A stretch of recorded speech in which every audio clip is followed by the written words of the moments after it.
Check this out, though. First of all, you throwing too many big words at me. Okay, now because I don't understand them, I'm gonna take them as disrespect. Watch your mouth and help me with the sale. What up, family? It's your boy Amaru, and damn it, this is the last time this summer. We are starting off with Romney and the Heart going at each other, but we are here. I can't believe the beginning of the summer I was like, yo, I'm gonna do a top 100. Let's see how that goes. And we then went through all 90, and now we are in the top 10. As usual, just to get these out the way, please subscribe to the Like 500 Takes channel. I always want to thank Bar and Brooklyn for letting me use their channel to do this. They have great music conversations on here. Also, check me out on Bite Size Breakdown to talk movie stuff as much as I nerd out about this hip hop shit. BitesizeBreakdown.com, also Bite Size Breakdown on YouTube. And as always, with me, it's your boy Kolby Mac. Kolby, how you feeling today? Yo, I'm feeling great, man. I cannot believe when you invited me to do this, it's like, let's see how long I last. I've been impressed. I've been very impressed with myself. Shout out to you, Mr. Mac. Still haven't put out my own podcast, but I'll always show up for my boy. Hey, I appreciate it. Down there, looking as dark as I got after coming back from Costa Rica, it's my boy KB, the producer, my main man. How you feeling, sir? Doing all right, man. Peace and blessings to everybody that's been watching all the episodes so far. You know, maybe having their own little opinions, you know, in their domiciles about the list. I personally not going to give a shit about what you think about our opinions about the list. Just have fun and roll with it, okay? Yes, sir. Yes, sir. We got our list and we sticking to it. And last but not least, I had to have my boy on the top 10, one of my favorite people to get on stream with. I don't think I've really ever talked to him strictly about hip hop, so I'm very, very excited. It's the Swaggy Blurred. It's the other half. May I call them the sprinkles of Blurred to the Hood. And also, maybe the cake in Capes and Cows. It's your boy Winston A. Marshall. I know he's not feeling well, but he came on anyway. You, sir. How you feeling? Well, like ass. Don't get that new COVID. It is a bitch. But I will say, first of all, I guess I should have asked. I'm assuming I can swear. Oh, please. Fuck yes. Go ahead. Okay. Second of all, I'm glad KB said what he said, because I got opinions my damn self about these opinions. And look, I'm not saying that these songs don't slap, but I am befuddled. I will put that much. Befuddled is the only word that could come to mind thinking about all this. So I'm ready to hear y'all's thoughts, break this shit down, because there's some explaining to do, Lucy. All right. Well, we're gonna get into explaining. I will tell you, I was actually pretty happy with this list. I didn't think there was too many things on here that was weird, but let's see. And let's start it off. Y'all know we have a pretty high East Coast bias on this channel. That's part of my problem. That's kind of where this is coming from. But go ahead. We do go ahead. But we have the respect for the other coasts. And that respect starts off with one of the greatest rappers of all time that people always forget about. No, he is not just the dude from Are We There Yet? He is the lyrical genius that is Ice Cube. And our number 10, it was a good day. It's my number 3, Kobe's 83 and 58. And I'm going to start this off. We talked about Children's Story. We talked about Nas. Yes, thank you. We talked about Nas. This is the greatest storytelling song that I can think of, period. And it's funny because when you watch the video or when you listen until the end of the song, I don't know how many listens did it take y'all to figure out at the end? He was like, what the fuck was I talking about? And all it was bullshit. It took me a minute. But one, this sample is absolutely immaculate. His flow going with usually slower flows and slower songs aren't as high up on the list for me. And every time I listen to this, I am in awe of how laid back this damn song is and how hard it still goes. I do want to know who keeps their own stats in the pickup game. I don't. Okay, well, there you go. Come on, who the fuck don't keep their own stats during the pickup game, my guy? I don't. Maybe because I don't have enough stats in a pickup game to keep them my damn self. And that's the thing. If I'm approaching a triple double, I guarantee you I'm keeping stats at that point. Like if it's early on and I'm playing like ass, yeah, I'm probably not gonna remember that. But yeah. Like my favorite things are like the deep dives into this song. I think there was a dude who like looked into history and tried to figure out what day it actually was by looking at like when the Goodyear blimp was out the same day the Lakers beat the Supersonics, and they actually narrowed it down. This song just all together, yes, Isley Brothers samples always go with them, from the cadence to the flow to the beat to the storytelling. It is a perfect fucking song. That's why I said my number 3. KB, you had it at 58. You had it next highest. I'm gonna go to you next. Thanks, man. It's funny. I heard a conversation online a couple of weeks back where people were trying to determine whether or not Ice Cube was a better rapper than Biggie. I don't put either one of them in. That was the great thing about 90s hip hop, especially, right? Everybody didn't sound the same, right? Everybody wasn't trying to come with the same flow, the same lyrics.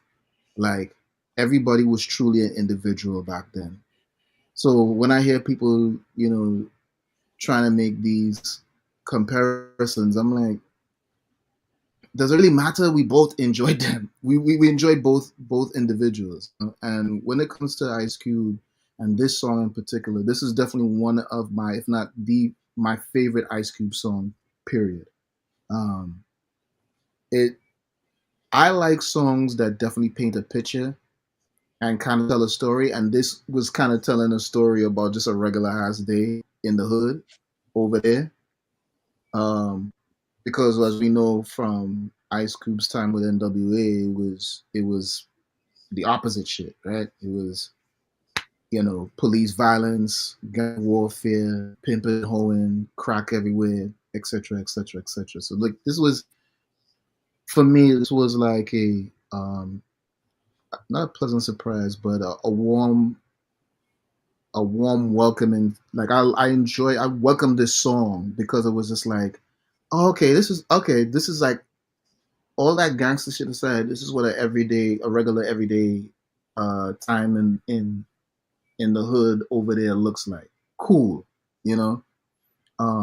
Also, I don't think a lot of people know this, and I'm not 100% sure if they go in order on that album. But at the end of the video for this, it is actually the beginning of the next Ice Cube song that he did. Right. Or Wreck Yourself. Yeah, I don't know if which ironically enough samples a song from a group. I don't know if we talked about them last week or if we're going to talk about them today. They're coming up. Okay. But yeah, I thoroughly enjoyed that song. As a person that has heavy Northeast bias, like this was something that could not be denied. Yeah. Kolby, what do you believe less, a breakfast without hog or messing around and getting triple double? I personally believe they're both extremely believable, especially on a day like that. Yeah, probably the first part, but that's out of all my greatness and the things that I do, I don't play pickup ball. I'm a football guy, so it's a little different, right? That's my leaning, right? That's my gifting outside of my mouth and everything like that. Listen, there's no disrespect for Cube. I respect this man greatly. I have a heavy East Coast bias, and I recognize that a lot of the records and a lot of what makes West Coast rap so prevalent is how you're connected to it. Unfortunately, I was born in Miami and raised in New York. And what didn't happen, right, is anyone in my circle, cousins, uncles, brothers, stuff like that, wasn't nobody bumping this, right? Because their life didn't emulate that. My hood never looked like that. I will clap it up to like circling back to like how great the song is, but not only that, how it's elevated by a truly masterful music video. It's very cinematic. While Cube had acting credits before this music video, this I think kind of like you can just kind of see, oh, there's a pathway where we need this dude to be able to go. And listen, y'all can call it hate. I'm still appreciating. It's number 10 on this list. Like, we got to clap it up for that. One particularly West Coast rap, it's a flow thing for me that just doesn't always tickle my fancy. But I still will not knock it. It made my top 100, and I'm glad that y'all could do the heavy lifting to really get into the top 10. Maybe my 14 years in Cali got me to have it at number 3, but I recognize it.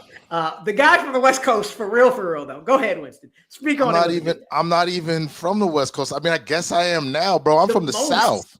I know the most. I guess the most. I've now lived half my life in Texas and half my life in California. So I guess you could say that I'm 50% West Coast now. So the fact that this made the top 10, I'll give it that. I would argue this isn't Cube's best. I would argue his best is when he was angry, kind of like I could make that argument with Kendrick. Kendrick has some incredible songs, but him out for not literal blood, but out for blood was No Vaseline is ridiculous. And that's kind of my point. No Vaseline is on something on a whole different level. But I genuinely really enjoy the song. The idea of eating no breakfast, no hog, bro, that's why he got a triple double. It's because he wasn't being weighed down by the swine. That's why. Even the swine of the cops ain't fucking with his ass, bro. That's the thing. It really was a good. My only beef with this song, bro.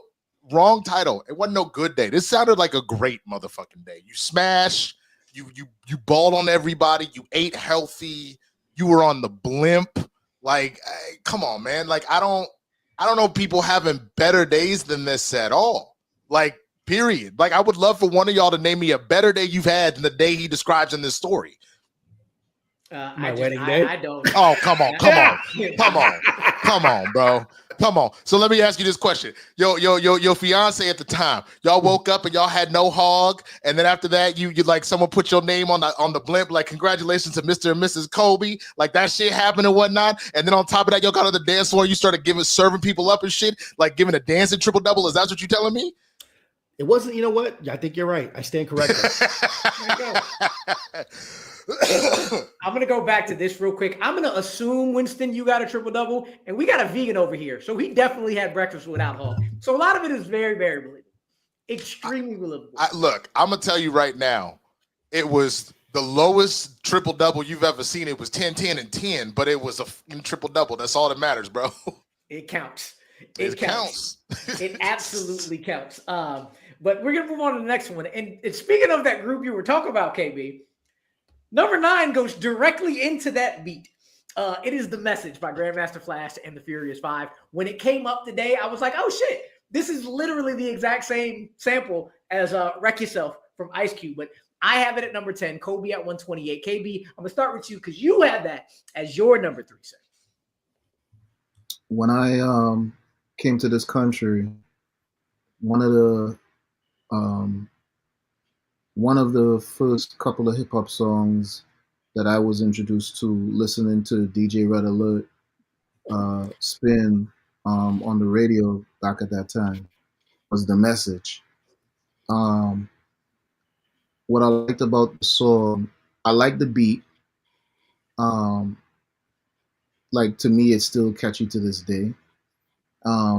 But I also like the message, and I think the song is appropriately titled as such. And I also like the fact, well, I don't want to say like the fact, but I do feel like that song holds a lot of relevance to this day.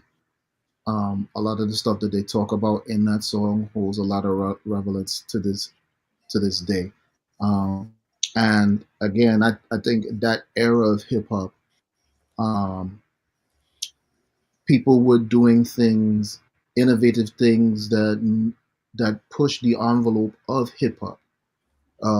Because again, at that time, a lot of the music was, or if there were any lyrics to a hip hop track, it was how fresh my shoes is, how crisp my Kango is, how much the women love me, what block I represent, stuff like that. Whereas here comes Grandmaster Flash and the Furious Five, you know, dropping some knowledge, dropping some facts, holding the mirror up to society.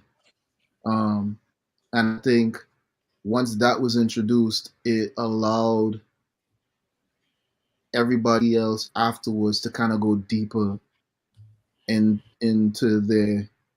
themselves and kind of share their experiences through song. So that alone is the reason why I felt like this song needed to be up there. Winston, I'm gonna head to you next, sir. Speak on probably the oldest song at the highest place on our list. I mean, look, it is a jungle sometimes, man. Like that's pretty much what the song was. I wasn't gonna lie. Like when I saw the list and I saw that was on there, I was like, oh shit. Like y'all, like I was already laughing at the fact that I was like, I don't think there's a single song in this top 10 past like 2000. Like I think everything in this thing was 90s or 80s at most. And then you took it all the way back to 82, bro. I still think this is a fantastic song. You talk about the storytelling of everything and whatnot. I think it's great. And I put respect on the Furious Five, but I think my only thing where this would maybe be in my top 30, but I wouldn't put it in my top 10 is just from the standpoint of you got to give respect to the foundation. You got to give respect to what made hip hop what it was able to become, but it has evolved so much from this point. Like you go and look at we were talking ball earlier. You go and look at old basketball players, like from the inception of the game, you put respect on it, but then Jordan came along and then LeBron came along and then Steph came along. You know what I'm saying? Like it has just evolved where it doesn't mean what happened back then wasn't incredible, but we have seen things, in my opinion, that are far and away something even more magical than this. Now, again, does not take the respect away. Bill Walton with his 13 chips, that he all the respect in the world, but I'm going to take MJ over Walton the whole time. You know what I'm saying? Not Walton, Russell. Thank you, Russell. I meant Russell. It's my fault. But you understand what I'm saying? Like that's kind of just where my mindset is where I still put respect on Russell's name. I still put respect on the message in the Furious Five, but nah, not for me. Like it's 30 at best, in my opinion. So this is where I was with the message. This was really where I was with Fight the Power. So for me, Fight the Power was 121 on my list. Ended up 23 on the general list. But for me, like the beat. Again, this beat, like without any switches, is on Ice Cube's right after It Was a Good Day. And when I heard it, I was like, oh, chicken check yourself before you wreck yourself. And I was like, no, this is the message. So that went off. And then we've had we had Curtis Blow on this list somewhere, the breaks, right? And we respected it, but we did have fun with the going to the class, going to the ball, hitting all the things, we did that, right? We did that, right? However, when I listened to this song this week, if you listen to Melly Mel especially, that man's flow is like ahead of its time, along with the message, along with his cadence. Like I was going in thinking one reason, like I was like, all right, I got to respect it, but I'm not going to put it high, is because I thought it was going to be a little bit more of the static ABC rhyme schemes. And then I listened to it again and I listened to Melly Mel. I was like, Melly, like this feels like that transition right before Rakim. And maybe it was the start before Rakim, where you could do different kind of rhyme schemes and different kind of flows. And the message in general, that's why it's called the message, was just the combination of all that and what it's coming through and what it's putting out there was too strong for me not to put my bias in there in terms of like Fight the Power hit my bias. It's not even top 100 for me, but I knew it was going to get high. high enough because I knew all three of us were going to have it. I figured KB was going to have it real high. But I just couldn't not put the message at number 10. I wasn't going to put it anything higher than 10, but I had to put it at 10. And just to say this, our list basically shows what we listen to still, because some of the we got a lot of past 2000, but past 2010, if it ain't named Kendrick, I don't know about all that. Or Jay-Z, but that's what we feel about. That's crazy, bro. Like, I'm not gonna sit here and pretend that it's like top 10 shit, but that's genuinely crazy, man. I'm gonna, as you go through, throw out some of those songs you're talking about, you think should be on here, and I'll tell you if it made it. But I'm gonna go to Kolby real quick because he did have it the lowest. I'm definitely obviously leaning more towards Winston's reasoning, because, like, for me growing up, this song came out before I was alive. Don't shake at me. That's real. That's real. It came out before I was alive too, bro. That's real talk. However, this beat is timeless, right? True. Nobody Hold Me Down will trump the message. I'm sorry. The remix is better. But, like, it's a matter of time and place of where I was introduced to this, right? To say, wait, there was something before Nobody Hold Me Down with Puffy, Bad Boy. Like, what was? Oh, and then you play Vice City, and I'm like, yo, I love it, right? So this is a time capsule record that I appreciate, and the beat will always be harder than the message, but that won't give me, like, the agency to try to shit on what a pioneer record this was for what hip hop used to be back then, right? So while it didn't crack my 100, I knew y'all was gonna do your job to elevate it. To top 10 is interesting, but I'm not mad at it. I don't know how I feel. It's one of the greatest songs ever made. But anyway, yes, they One do. of the but I was greatest songs ever made. Period. It's not even a question. Period. Not even a question. You youngins. You youngins. It's not even a youngin' But, thing, bro. It's not even a youngin' thing.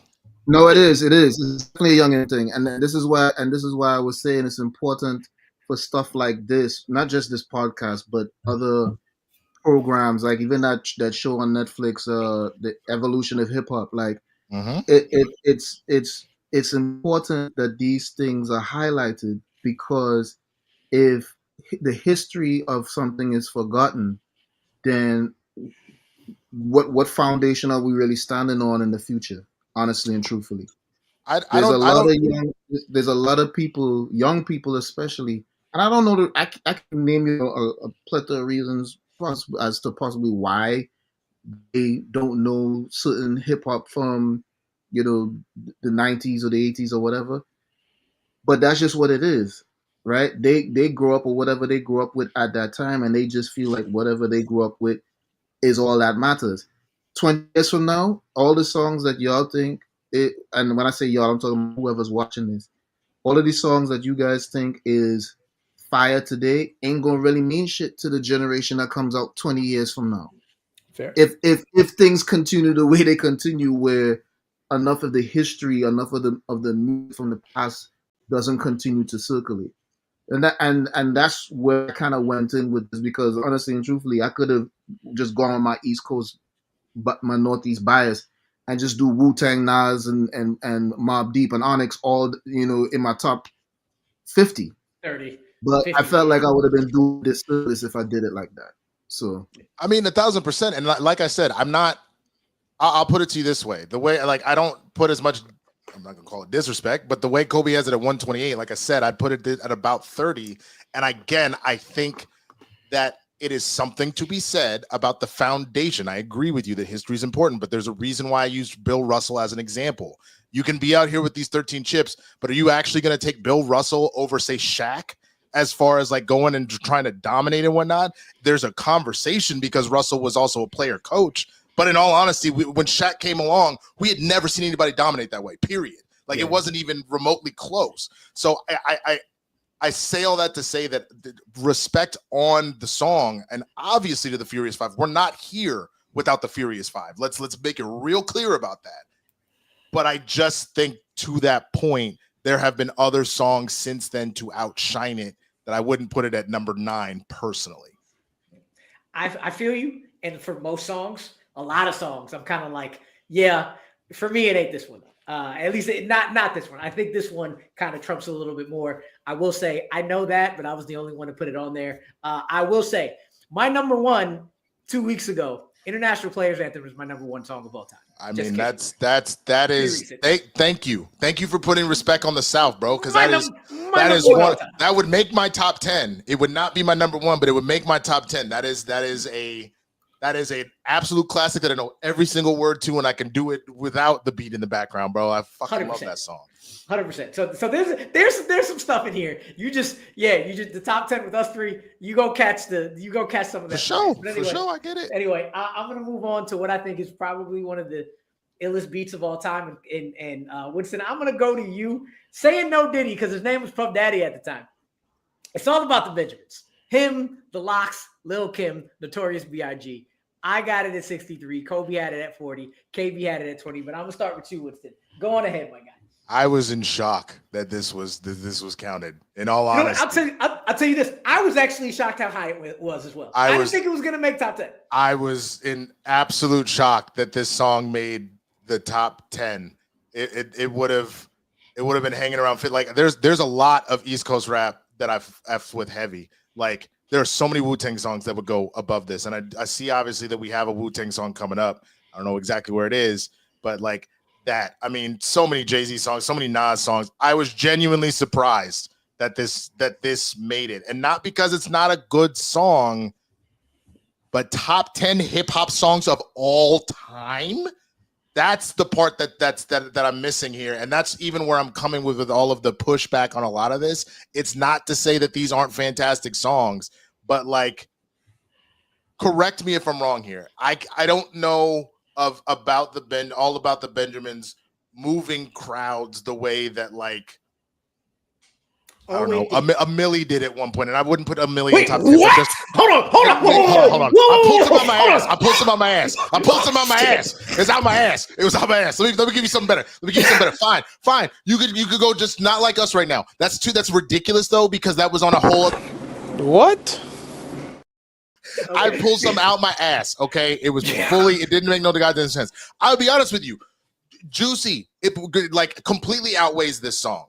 You know what I'm saying? Like if you just want to pull like a Biggie thing, you want to pull Pac. There's multiple Pac songs that blow this out of the water, NWA songs. And I understand you put a lot of heavy hitters on this track, but Diddy is ass on this song. The first thing, no Diddy. And then after that, everybody else comes pretty hard. Again, no Diddy, Jesus Christ. But it's just I guess that's the thing. I have seen better collabs even from this group of folks in one way or another than this particular. And it's not that this isn't a good ass song, but like, again, top 10 of all time. That is where my pushback is that you shouldn't have brought me in 1 through 10 because then I have to be like all time, dog. But it's fine. The structure of the show, I think, is where the math comes into play, right? So that's the group consensus where I got my 200, Rue's got his, KB's got you his. Rated 200. You didn't rate 100 different records without knowing of anybody else's. Okay. I didn't know. So what's floating these songs Also keep in mind, there was a shit ton of songs that we were trying to think of. There was a shit ton of songs that we completely forgot once we locked in our 200. There's a lot that goes into this that a lot of people just don't get. Like I said, at the end of the day, the list is the list. Yeah. And that's which is fine. And the list is the list. Please, but this is my opinion about your list. I'm allowed to have my opinion. I'm just on a different wavelength. That's all that is. But now that I genuinely know that you had 200 that you were ranking, and that's how you average it out, this makes a lot more sense. Blindly as well. Because like there's some other like publications that will kind of settle in on like doing this there. No. Blindly, what's our 200? And it's going to be personal. It's going to be part objective to like what is representative of the culture, and then the cream that floats to the top, no pun intended, is what we had consensus on that makes the 100, right? Because best believe there's things that were outside the top 50 that like in most people's lists would be in a top 25, but it wasn't consensus. I think that we do a redux in a year, right? And be like, hey, let's take another stab at this because I think so many things will change. There's songs that by doing this work, I had to revisit and be like, damn, I kind of like, why did I fuck with this? Like, there's things that KB's put me on to that I'm like, I need to couch my bias a bit more. You know? Also, there's a point system thing that was kind of set up with this as well. So Basically, we took our averages. If y'all want to know, Right. we took 3 of our averages, and whoever has the lowest average was up there. So the songs that are higher are the ones that are on all 3 of our lists. And Miami and Younger, straight Northeast. I'm from everywhere. So 3 completely different, even though we have North bias, 3 completely different lists. Before KB was here, me and Kobe's list looked completely different. But anyway, you can see none of us have this in under 20.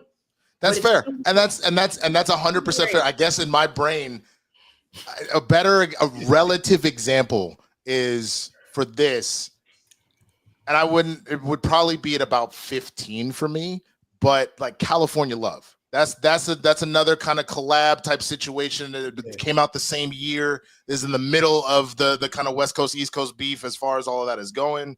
Like, but don't underplay all about the California Benjamins. Love was, sorry, real quick before you go on the song. California Love was number 30 for us.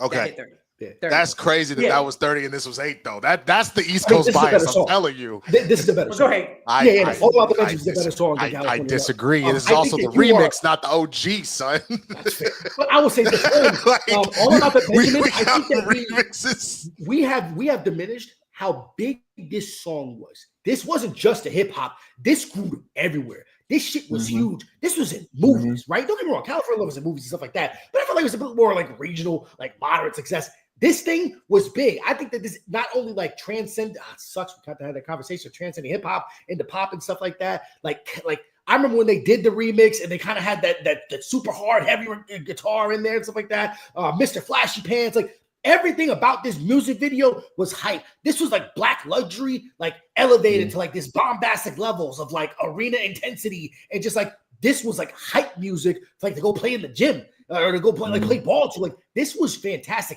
Yes, I'm a kid from Yonkers, so I felt extra close to this because like I grew up with the Locks, right? Like these niggas was up the road for me. Like they're still up the road for me. I can go fly to New York right now and go still see like I can just see Kiss at the Juice Bar, right? Like it's just different.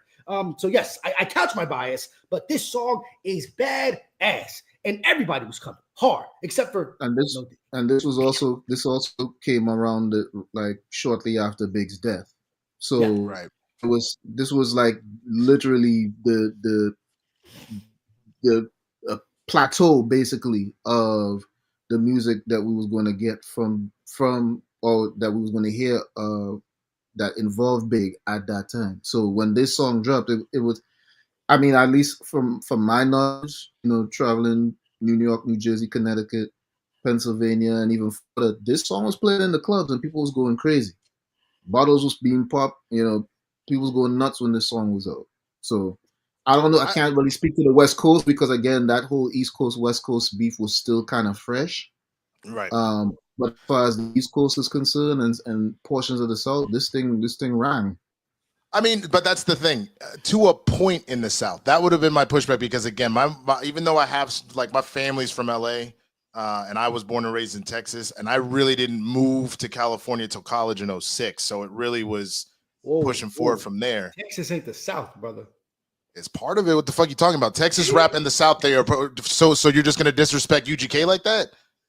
Absolutely. That's Texas is not that's other shit. Like that's classified as other shit. The South didn't come into play. I would call Virginia music. I'm like legitimately pissed right now. The fact that you would ever, if we're again talking about 1996, when Riding Dirty drops and UGK is actually starting to put Texas on the map in a different way, you really gonna sit here and talk that shit when you clearly don't know what you're talking about, and that's fine. That is totally fine, Kolby. I just assumed at this point, you will smoke yourself retarded, bro, because that's the only thing that makes sense. You're not gonna disrespect UGK like that. This is the same year that AT Aliens dropped as well. We're talking about George over there, but we were already talking about International Players Anthem from one of y'all cats being your #1 song. You're not gonna sit here and disrespect UGK and Outkast like you got no goddamn sense in your mind. I know your mama raised you better than that, motherfucker. Tired of your shit. I've never heard UGK is not the South in my life. I have never had an ill thought about Kolby in my life, and I've never wanted to reach through a computer screen to smack somebody harder in my entire life. It would have probably knocked me out because I'm so sick. He literally hit you with the Macho Man Randy Savage voice the whole time. Look here, brother. I'm going to tell you right now. I will come through there and kill you. Oh yeah. I guess this. Oh wait. I guess that's what we're doing. Geography debates. Anyway, I'm gonna keep going. I was not in the South, but I was also not in the East. I was in Chicago when this came out, and this shit was fire. This shit was everywhere, absolutely everywhere. No, I wasn't in no clubs. I was still very young. But Mike Epps' funniest movie is probably based off of this song. Came out of this song. Everybody. So yeah, when you said a Millie, I was like, please give me another. Give me another one. Literally the reason why is because I did y'all not see that video of the top or like the 7 levels of rappers? Have you seen that? It went viral in the last 2 weeks. It's got like 2 or 3 million views. Is this white boy? I don't know if he's with the group or whatever, but he literally breaks down the 7 levels of rappers. And so at one point, I want to say that Wayne would like 7 being the best, 1 being the worst. I want to say Wayne was at like 5 or 6, and they were talking about peak Wayne, not including now. They're talking peak Wayne, and the song that they played just for the clip out was a Millie, so it was just in my subconscious. That is not the song I would have chose at all. I was grasping at fucking straws, man. Yeah. Look, I'm gonna go off of this. No, go ahead, keep going. No. Look, like it wasn't even Riding Dirty wasn't even their first album, but it was the one that was like, oh shit. You know what I'm saying? Because like, look, I just to prove a point as far as influence, this album became one of the most influential rap albums in Southern hip hop, especially in the Houston hip hop scene. Prior to his murder in '96, West Coast rapper Tupac Shakur listened to the album after being introduced to the group by Houston rapper Scarface, and will go on to praise the album as one of his favorites of all time. So what you're not gonna do, Kolby, is you're not gonna disrespect my state. You can kiss my ass, bro. You understand this? Beyonce's internet, she will have you killed. All right. Yeah, no, I don't know where that came from. The opinions of Kolby Mac are all his own and do not represent anybody else. But last things I definitely wanted to say on All About the Benjamins. One, yes, I was gonna say that you only have to deal with Puff Daddy for about a good 45 seconds, and then the rest of the song hits like a motherfucker. And I would like to personally nominate these 4 bars as 4 of the hardest bars you'll ever hear in your life. Only female in my crew, and I kick shit like a nigga do. Pull the trigger too. Fuck you. Lil' Kim came through around this time and kept doing it because we had Mobb Deep last week and Quiet Storm. When she comes in with her, boy, she comes in and influences damn near every female rapper that is out today. Hard as hell. This beat is hard. This beat switch with Biggie at the end is hard. Everything Puff Daddy on with the light, yes, I was very surprised. It made top 10. I was thinking it was going to be like more 20s, 30s, but I'm perfectly happy where it is because the more I listen to it, the more I'm like, hell yeah, this song is great shit. And let's stop acting like we didn't start singing What You Want to Do, Wanna Be Ballers, Shot Callers. Like, let's stop the bullshit. We were singing. That's fair. That's fair, and I also understand what you're saying, and that it doesn't necessarily cover everything. And I understand how hip hop culture took time to push. I do want to point out it did not chart. It did not chart. That is not everything. But California Love, guess what peak position it was at? Number 1, baby. Number 1. Okay. Now you're starting to vary into music politics, and we're not really trying to discuss that. Well, no, I understand that, but the idea of what we were talking about it being everywhere, and I'm not saying that it wasn't. I'm not saying it wasn't in the clubs and all that kind of stuff was going on, but I'm saying like there are other songs. If we're talking about influence that they had, you got to look at both, all of it. You got to look at the cultural aspects of it. You got to look at the actual musicality of it and what that did and what that pushed for lyricism and everything else like that. If it did something to build to the lore, and I think the biggest one that you talked about there is this is the song that came out right after Biggie died. So to that point, I actually agree that it further built the lore just because, man, we got another big song. Like, because I want to say, did this come out before or after Diddy did the whole "Missing You" song for Big? I can't remember. I think it might have been around the same time. Yeah. Around the same time. Okay. Same album. Because like even at that point, I even remember that song being that song absolutely is everywhere. bigger than all of them. You know what I'm saying? So that's the only. It's I understand, especially pre-streaming, that it was who are you paying off at the radio station, stuff like that kind of helped boost your stuff. What studio you had behind you? I get all of that, but it doesn't. To say the way records moved or where it charted doesn't count. Quick Google, California Love, double platinum. All About the Benjamins, 7 times platinum. Am I looking at the wrong? Hold on. All I know is both of them were fire. They were. I personally always like this All About the Benjamins. Which one you looking at? You looking at Wikipedia, my nigga? What you looking at? I'm looking at the AI overview for Google. That's just AI. AI be lying, bro. You didn't know that shit? Yeah. I'm looking at it right here, and like the song did gangbusters overseas, but it didn't according to this, it didn't. I think what also helped was like, understand Godzilla, the 2000 Godzilla was like a big time hit back in the day, and having this as like that lead in, that did some shit. I did forget about that. That was fine. That did some things. You know what I'm saying? That was fine. When you got Matthew Broderick and a big ass lizard leading with this song, it does some things. Oh my goodness.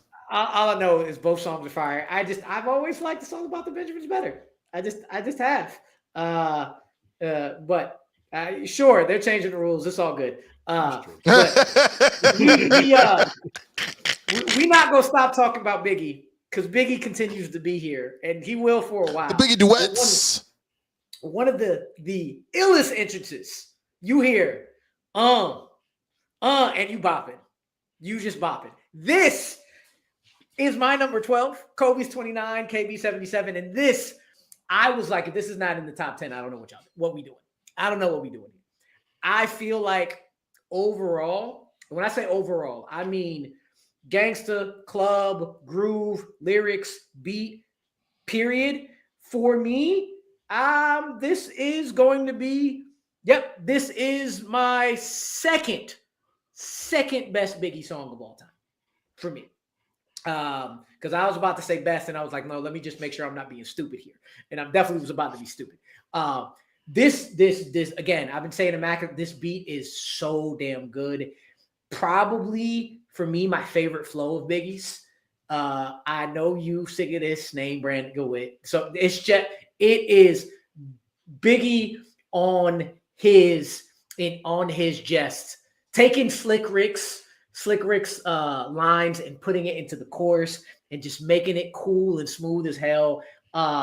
Another one where you don't think it's a club, it's an absolute club banger going on at all weddings, all everything, all cookouts.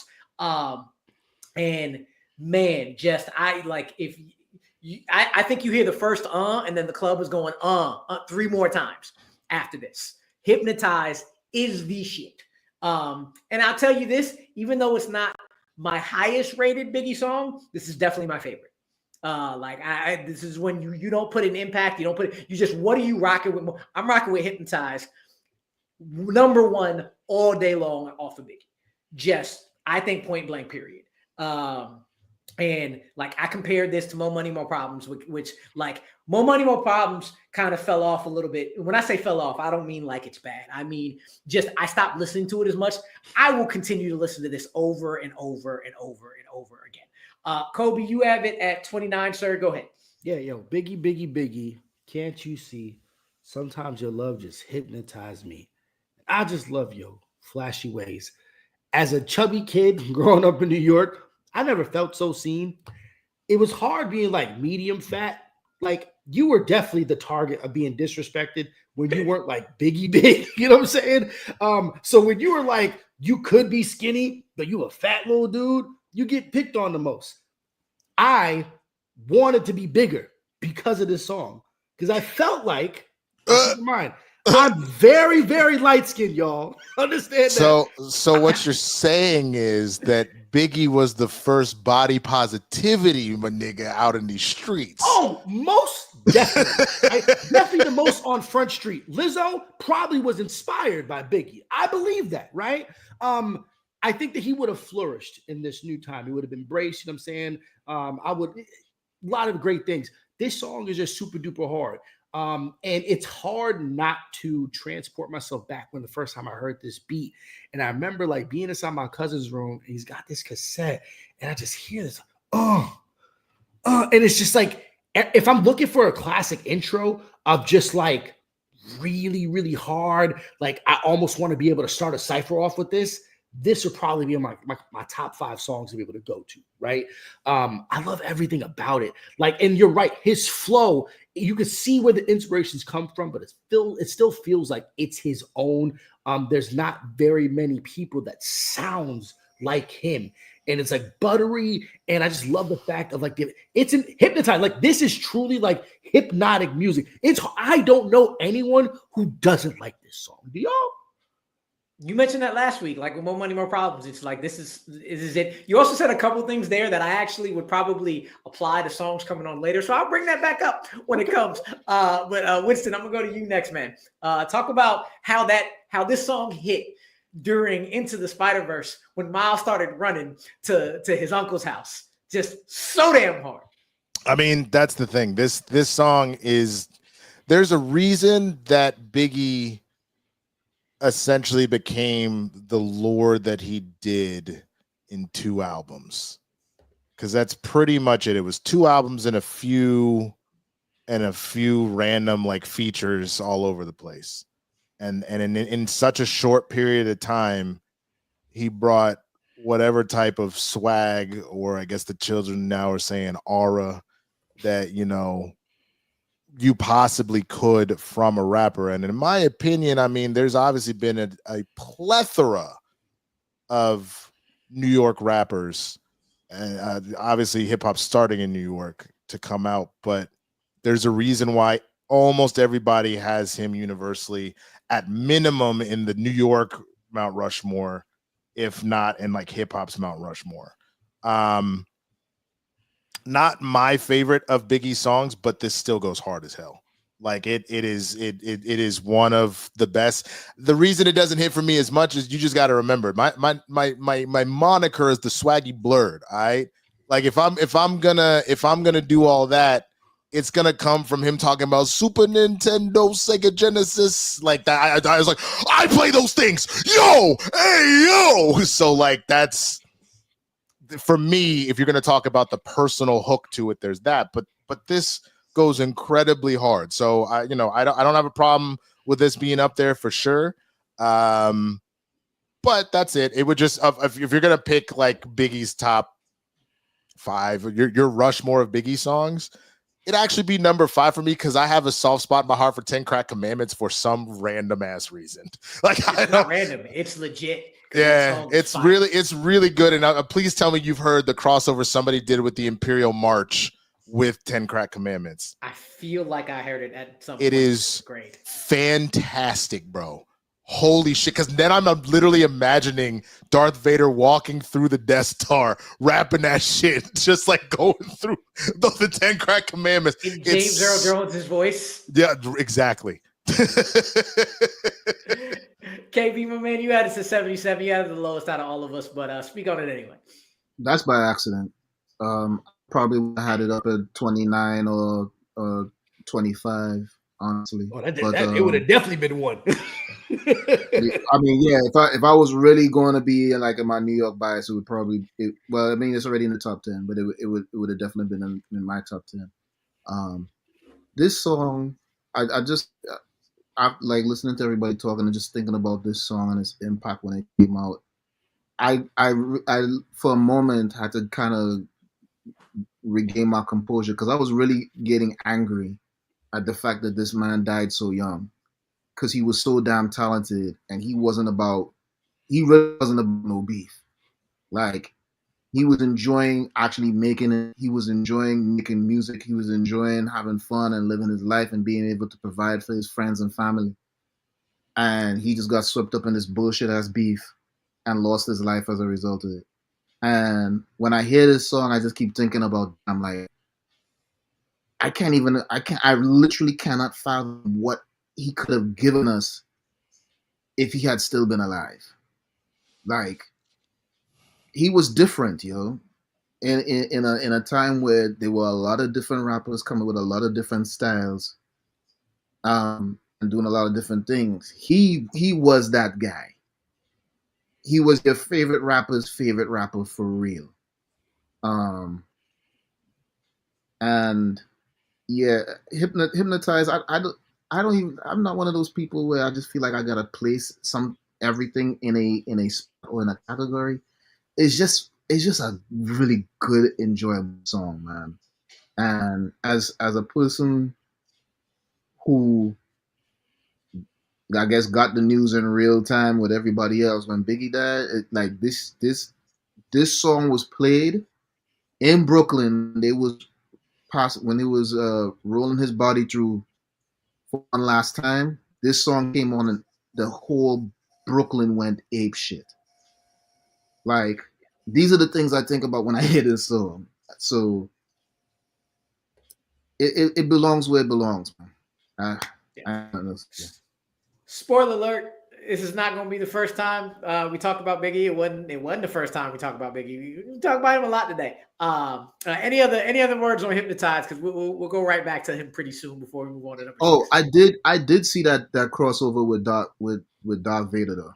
I did see that. The Life After Death Star. I just went and looked it up. It's Richie Bronson and Solar Slim, and I got it backwards. The 10 Crack Commandments they put to the moon's the sun's a Tatooine beat, which is fire. But then they put Dead Wrong to the Imperial March, and that goes That's even what harder. That's what I've heard. 100%. I've seen that one. Yeah, I have 100% seen that because there was a random dude in Chicago playing Dead Wrong when I was a kid and I was outside his car and I was waiting for Eminem's verse to go, and Eminem's verse went and I was on the sidewalk rapping every single word, and the dude just looked at me like, yeah, that song was hard as hell. That song went hard as hell. But speaking of songs that go hard as hell, men that go hard as hell, men that were taken away from us too soon. I don't think I've ever seen somebody rock the entire world in a concert like DMX does with Rough Riders Anthem. Everybody and their mama just stopped and asked, shut him down, open up shot. Oh no, who the hell is this dude that just came in and punched us all in the mouth and then shot us up with a machine gun at the end of the song, telling us talk is cheap, motherfucker. Period. Like, I have this at 18. Kolby had it at 32. KB had it at 50. KB, since you ended the last one, I'm gonna let you start here on Dark Man X. Man, when this song came on, man, we gleefully shoved each other in the face. Gleefully. We gleefully body slammed and shoved one another when this song came on. Okay? Like, man, this was just one of the fucking hottest songs to come out, man. DMX, man, when you talk about instant respect, like, especially when this song came out, holy shit. I remember when I saw the video for this, and he had all the hottest of the hot up in that video here. Even Onyx was up on there. Everything. Yeah, he had Onyx up in there, which it'll arguably, I mean, just my opinion anyway, one of the hottest like hardcore rap groups out at that time. Like, he had everybody on there, man, and he had dudes rocking big ass chains, fucking no shirt, like growling all the fucking time. Wearing them I mean, you got one of the best stand-up jokes in history out of Cat Williams talking about that nigga DMX. He always be just barking. He couldn't do shit. Yeah. Hey, bitch, let me get some water and some lemon. Yeah, and that's the other thing too. Like, the man talks just like he raps, and he raps like he talks. You know what I'm saying? Like, and he was just so passionate every single time. Like even with his slower songs, it was raw passion all the time. You're right, Ruiz. I mean, although he had a lot longer career than Big, um, you know, and I feel like he felt he did what he needed to before he passed, from as far as the music goes. But yeah, definitely a song where, like, if I were to hear it now, just you might understand maybe 10 paces away from me because I might start swinging gleefully. Look, the man gave us the best rendition of Rudolph the Red-Nosed Reindeer you will ever hear. Rudolph the Red-Nosed Reindeer. What? Had a very shiny nose. Oh, come on. That shit goes so hard. That shit goes so hard.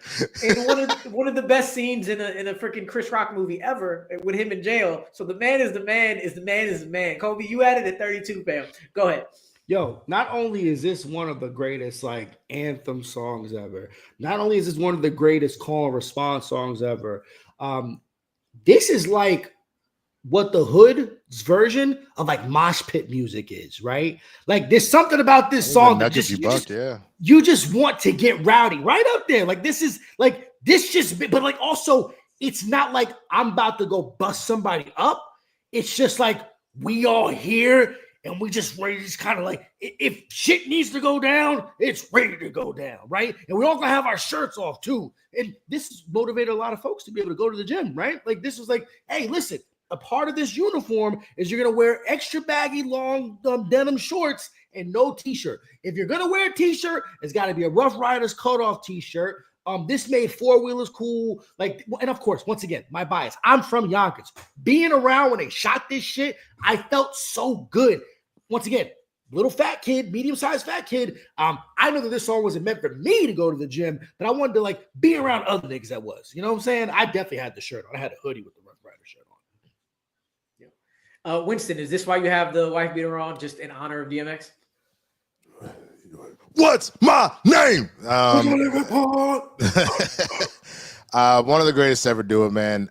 Again, just based off of this, not my favorite DMX song, but if you're gonna put one of his songs up for a top 10, this is the one that would do it. I think for everything y'all just named, for me, it's got to be either X Gonna Give It To You or What These Bitches Want From a Nigga. I fucking love that song so hard, especially when he starts listing all the women that there was Brenda, Felicia, just that whole shit.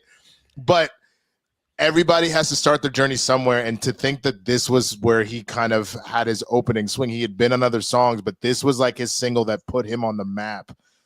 It was one of a kind. It was its own kind of thing. We have seen the same kind of energy out of other rappers and groups in the past, but there was something so incredibly raw about this.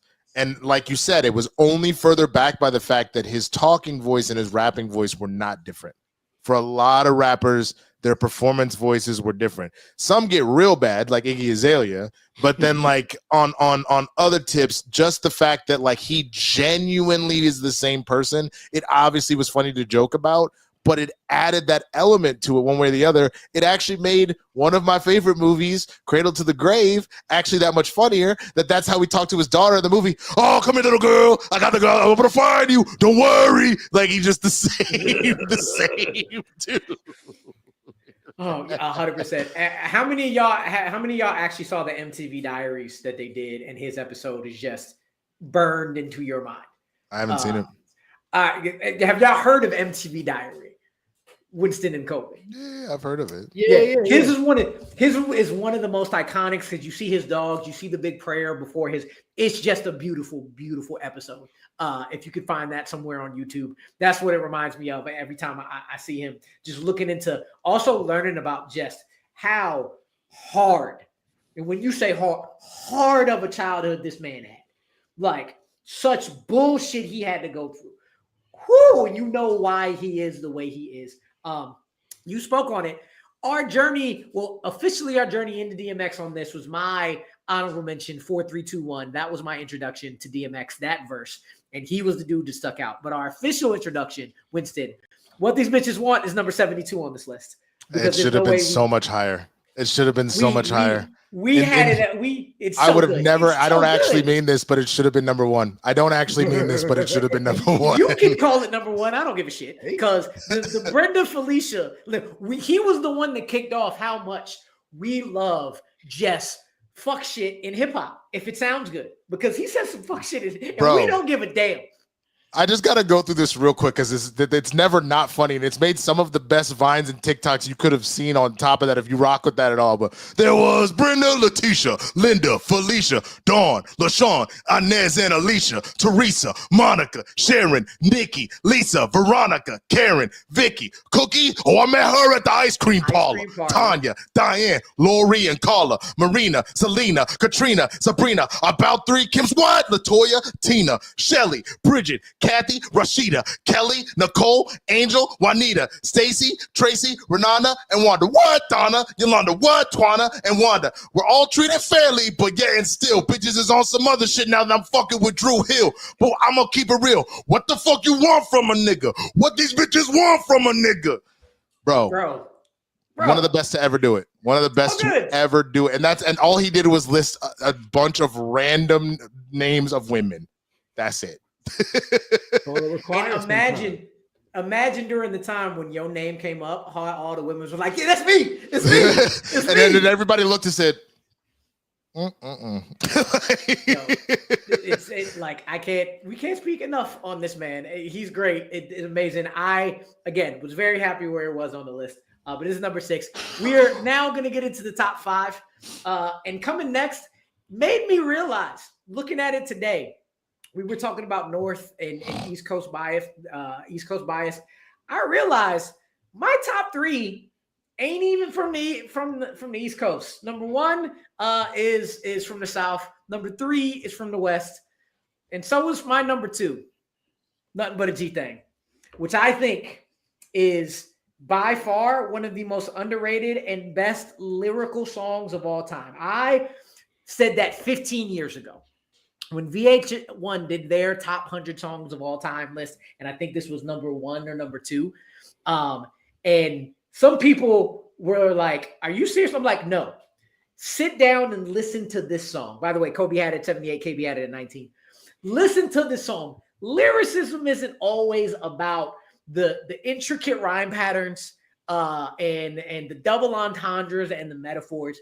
You sit down with this track, and you just see how whatever Dre actually wrote and didn't, it doesn't matter. He knows how to rap it and rap it very well. And again, another song with probably the most iconic intro of all time. Winston, this is one thing that I've been bringing up a lot this summer. Hip hop songs that have the best introduction into a song. Hypnotize is one of them, but I don't think anything beats 1, 2, 3 into the 4. Everybody to your grandma's grandma know what that is once you start. Everybody knows that. And I just want to highlight what I think lyrically is one of the best hip hop songs ever put together. The way just like it did not have to be so intricate until Snoop goes, "I'm the capital SOS, fresh and double OP, DOGGY, DOGGUC," to put that in there on top of everything else.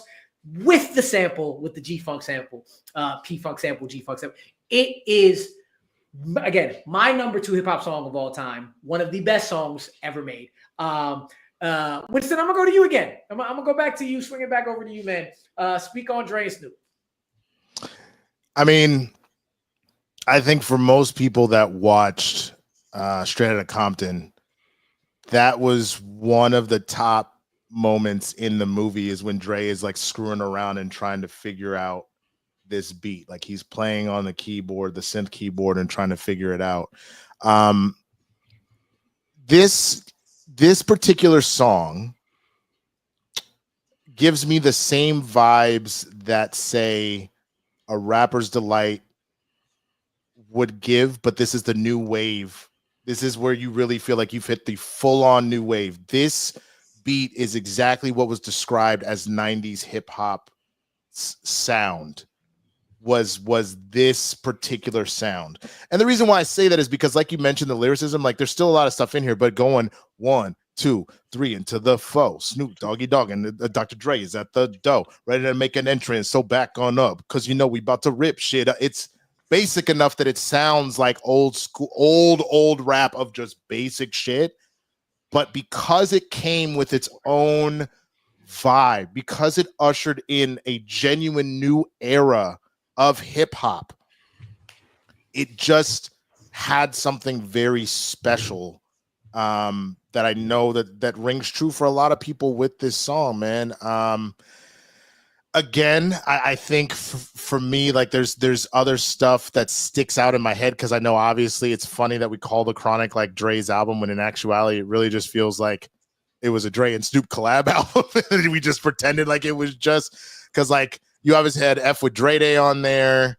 Obviously Nothing But a G Thing. Bitches Ain't Shit. Like, you had a lot of stuff on there that just like went really, really hard. But this is definitely one of the better songs that we have seen kick off an era. That is the part that sticks out to me more than anything. This really kicked off a different era, because obviously Dre had just come out of NWA and all that. And like you had him start this album off with a diss track. You had it started with Fuck with Dre Day and everybody celebrating, and him just shit talking ECE the entire time. But it kicked off a whole new era for hip hop, and especially West Coast hip hop. And you got to give it its props, man. KB, you had it next highest. You had it at 19, sir. Yeah, I think there was another Dre song that we spoke about before, and I'm gonna have the same opinion about this one. Although I don't think that they came with the level of lyricism that we would expect from the likes of people like like a Nas or something. Their wordplay was still efficient in not only getting a point across, but making you go, yeah, I fuck with that. I fuck with that, right? And It was a vibe, I mean, at the man. end of the day, I feel like that's what makes or breaks a song, regardless of who it's coming from. I think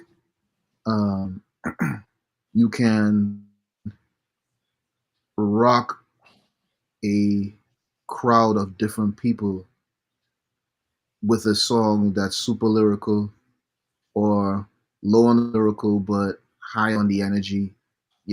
There's so many different ways to do it, and I think this is one of the songs that does that impeccably.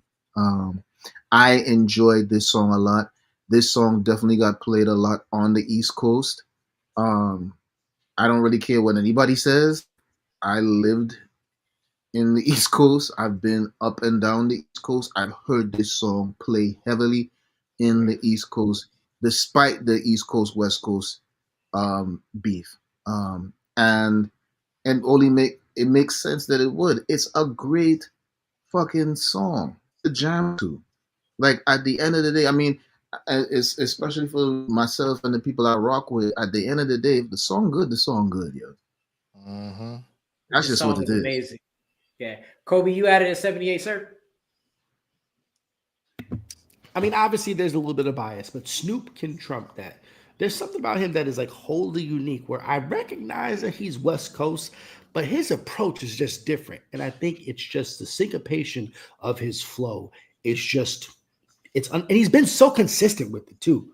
Like, it's really like, what? This was his intro was 40 years ago? It's crazy when you say that out loud, that for 40 years, he's just been like Maybe this 30. kind of like, Close to 40, 30 though. But yeah. Why is that Yeah. crazy though? Why is that we crazy? getting up there. Because for the same reason that anybody that has longevity to that extent, it's crazy to think, because most people don't last that long, whether it be sports or music. Like, I mean, there's a reason why we put respect on Jay-Z's name, on Beyonce's name. Both of them have had careers that transcend time. Most people fall off. That's why. I don't think that he No, has. I was kind of, I that makes sense and I agree, but I was trying to say, like, what you trying to say? 30 he's old, 30 years is old. No, not even that. But Okay, like, now I understand what you're saying. That's actually funny. Yeah, call his ass out for that. That's the hilarious. level of cool that he had as a teenager, he's always been able to maintain that, and he transcends so many different waves of pop culture. I think that's just what made me always rock with him. And like his swag is absolutely effortless. And I don't think that he ever tried to emulate or be like someone else. I honestly can't tell you who inspired Snoop. And I think that's what impresses me a lot. You know, and I think with this song, like this kind of being like that real intro, I'm just like, this shit is hard. Now, granted, of course, I was a child that when this came out. So my appreciation was mainly in regards to it. Like, that's a really cool beat. Like, if you think of 90s hip hop, regardless of what coast you're on, it'd be hard to not have Nothing But a G Thing as like in that top 10 of just iconic. Just when you listen for it, it's that. Yeah. I don't think I could think of a hip hop artist, at least nobody else to that influenced him, like going back. But I can tell you outside of him, Charlie Wilson, Bootsy Collins. Like he took Yeah, the I was just swag about of to them say, too, and put it like into P-Funk, gangster life, right? Gangster vernacular, and funk. I feel like definitely has a huge influence because Dre's music was heavily funk, G-Funk. like a lot of G-Funk music was used. So I feel like that only kind of influenced his lyrical, the way he raps even more so because he vibed with it so well. I definitely think those two things play a role in that. Yeah. This song is not a surprise when it came to what was coming up on our list. I'm gonna be honest now. I talked about this all about the Benjamins, and that was a surprise to me being in the top 10. I'm gonna let you know these next two. I was like, wow, we put these up this. I love it. I absolutely love it. But I'm not, and I'm gonna go back to you, Kolby, because you mentioned your body positivity and you being a medium big dude. And really, if it wasn't One More Chance, This dude said Black and extra Ugly as medium. ever. Extra medium, right? This was the song I think made you go on, oh yeah, I'm big and I'm proud to an extra level. Before I go to you, Kolby, for Big Pop at number 4, KB, you mentioned being there in real time when he passed away. Pac had already died, right? I was in the middle of my cassette tape making days. I was on the radio hitting record, pause, record. You're really showing your age. Dude, I was the dude who would edit. I edited the entirety of Marshall Mathers LP.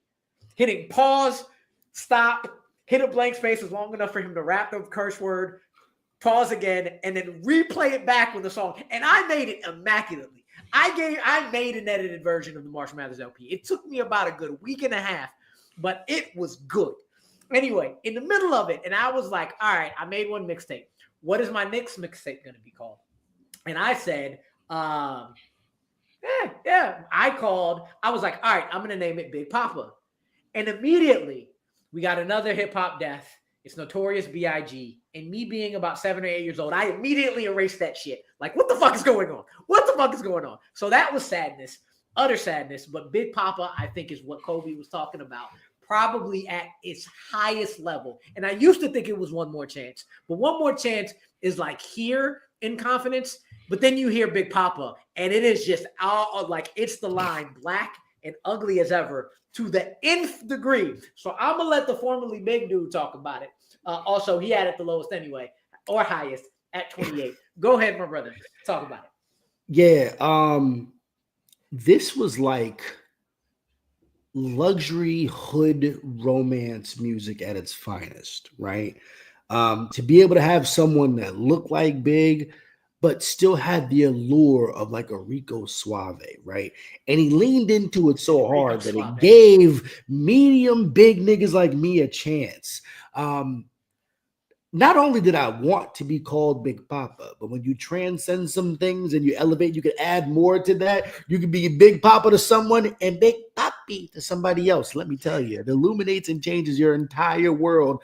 And the groove to an Isley sound that gives you that familiarity to feel a bit more sophisticated and mature, it was a beautiful touch. As a kid, I recognized the power of this. It's truly hypnotic. This thing is fantastic. One, it's a great hip hop song to be able to slow dance to, right? You get a girl grooving on you, just all good, and it doesn't lose like the kind of oomph to these lyrics, and yet it still feels really, really sexy. I think that this was probably, check me, y'all. I think when this song came out, this had to have been like the hardest and sexiest hip hop song of all time at that point. It's up there. I think it's up there. Name a sexier song before this. Name a sexier song. I was gonna say the sexier songs we've talking about. I don't think came out until after. Correct. I mean, how about LL Cool J and Boys II Men? Hey Lover, bro, that shit goes hard to the motherfucker. Hey Lover came out a little bit after that. Hey Lover, this is more than needing a the R&B tie-in though. You mean just straight? We said sexy bar. We said sexy bar. We didn't say simpy. I'm sorry. Yeah. Oh, shit, he said simpy. Great song, but not the same. But without needing the R&B tie-in or someone on the chorus, right? I mean, but I guess to that point though, I hear what you're saying, but like that's literally trying to compare somebody that was like a 2-ball type player to somebody that was like the GOAT in their sport. I don't know, man. But it navigated a lane that I don't think people would equate to. I think this is the sexiest hip hop record of its time. This came out a year before Hey Lover. This came out a year before Hey Lover. Okay. Okay. For 1 year, it held the spot, I guess. We're talking about from the late 70s, early 80s. Because I never thought of this song as sexy. I'll be honest with you. This song is fantastic. I never thought of this song as sexy. I thought of this song of like a dude going and spitting game, but that doesn't necessarily imply sexy. I wouldn't use the word sexy, but I understand where Kolby's going. Sure.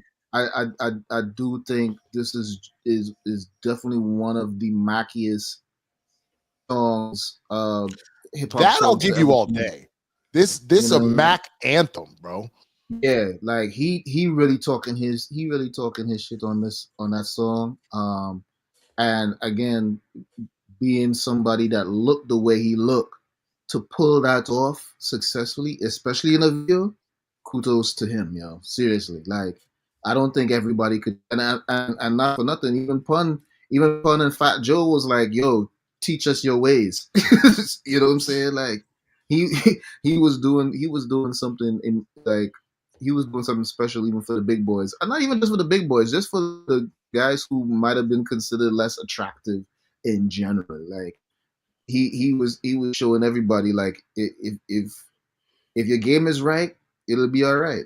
You know, so. Definitely not one of my top 5 Biggie songs.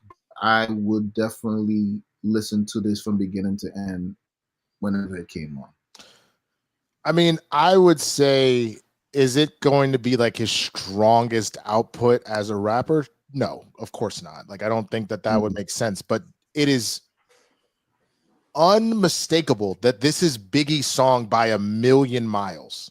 Because this is a song that went beyond black folk. It went beyond hip hop. You have white people. You have Asian people. Bro, I studied abroad in Japan. And one of the things when I went down, I want to say it's in Shinjuku, where they have like all of the, like they love to do, sell like hip hop clothing and all that kind of stuff there. It's like big over there.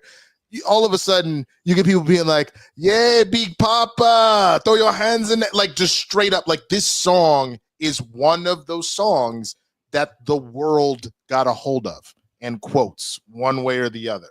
So, to me, again, for those that are hip-hop purists, for those that are hip-hop heads and things like that, you were going to pick a different Biggie song than this one.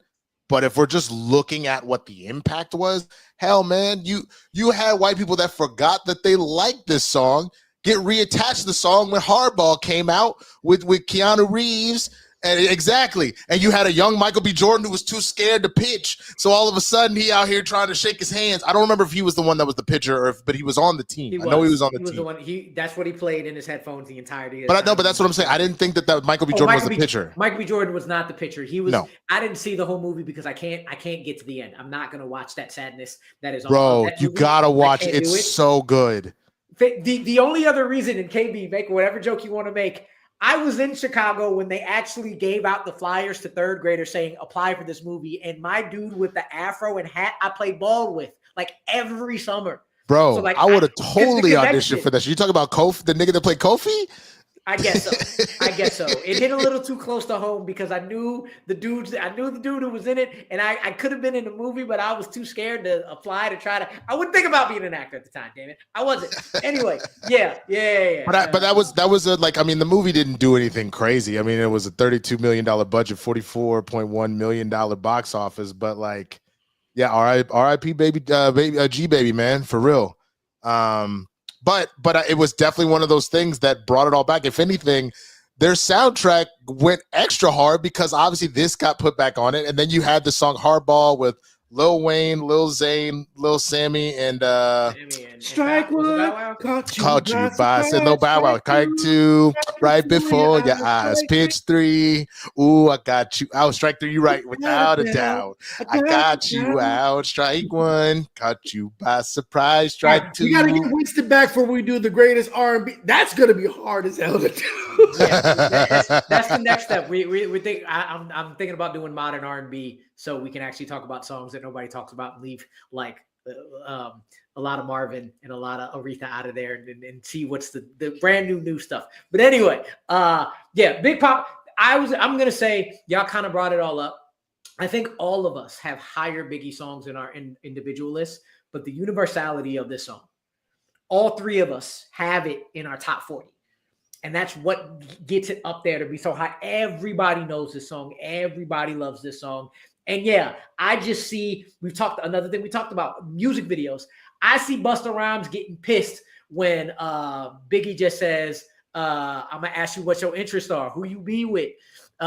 Things that make you smile. What numbers to dial? Who and then and Busta be here for a while. I'm gonna call a crew. You gonna call your crew? We can rendezvous at the car around two. Just he means mug when Biggie just slides in. It just reminds me of that. So yeah, it was a surprise to me being this high, but it was a happy surprise because how universal, how much everybody knows this song. I don't know who got forgotten or who said all three of us, but it's fine. The four of us are here anyway. Now, number 3, that was my big surprise. Huge surprise. But when you watch 8 Mile long enough and you realize that this beat is used at the end for a reason, it's because Mobb Deep is them dudes. And I'm going to KB first. Because KB, you have this at number 2, and when I saw your personal list, you got about 50 Mobb Deep songs in the top 50. So I was glad that I can get you something this high for you with Mobb Deep because that beat is fucking fire. Go ahead. Probably one of the hottest beats in hip hop history. Probably. In my opinion, definitely one of the hottest beats in hip hop history. You hear that. Yeah, bruh, I can tell you exactly where I was when I heard that song for the first time. I was in them streets. In a cold winter. Tim boots, fat farm jeans. All right. The North Face hoodie, mask. Motherfuckers talking about who got popped whatever night. Crackheads scurrying back into their holes when the sun starts to come up. Like, that's where I was when this song came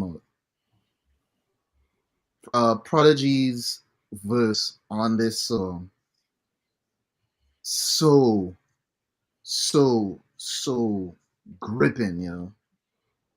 This song was so street, so tough, so hard. For Havoc to even put this type of beat together. There was a video that I saw on Instagram where they actually broke down how like the sample and like how that was put like it's insane how his mind went to putting this beat together. It's hip hop mastery right here. And yeah, you could say you're naughty, but I don't give a fuck. Kick rocks, suck a dick. This song Go ahead, KB. deserves to be in the top 5. Period. There's a reason that B Rabbit used this beat to make Papa Doc go speechless at the end of the rap battle in 8 Mile before going a cappella. And everybody, when the acapella went and they still go at the end, there's a reason. Now, KB, this is the song that makes me so mad about the rest of Prodigy's career. This is the song I hear, and I hear his flow on this. Last week, Winston, I brought up that I am not a big Prodigy fan. I love Havoc, but Prodigy has not been my guy. Because I hear Shook Ones, and I hear his flow, and I hear his cadence, and I listen to the rest of his songs. I hear the rest of his songs, and I'm like, dude, you were sick, so maybe that was it. But he gets a lot more. I had the word earlier today. It seems like it takes a lot more effort to get his flow out. So he gets a little bit more simple, and it's not bad. When you say his songs, you talking about on his like solo albums or as his role in Mobb Deep? His role in Mobb Deep, even a little bit in Quiet Storm, though like it picked up in Quiet Storm in what's that song they had? I mean, I'm gonna be honest with you. I don't know Mobb Deep's discography as deep as you do, but what's that song they had? Yeah, I think you might have to go back and listen to Mobb Deep. No, I will definitely need to do that, and I'm gonna put that on me for sure. But what's that song? What's that last song they came out with around the time G Unit was still hot, and they had a hit. They had a hit. And for some reason, I keep wanting to say the Roots Don't Say Nothing, and it sounds very similar to that.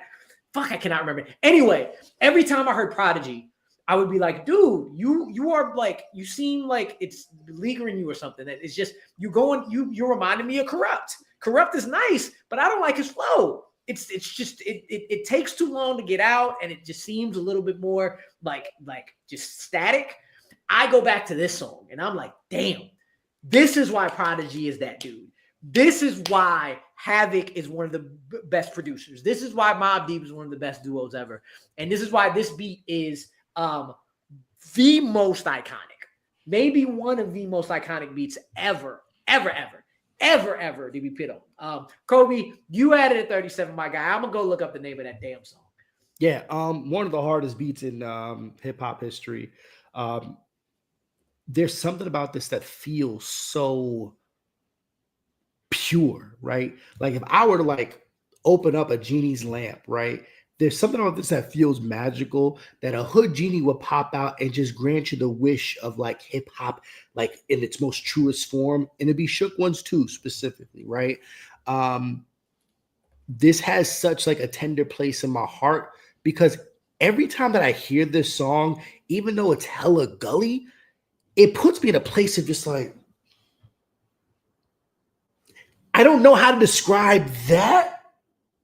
But it's like, it's the opposite of hype, but also still straight raw.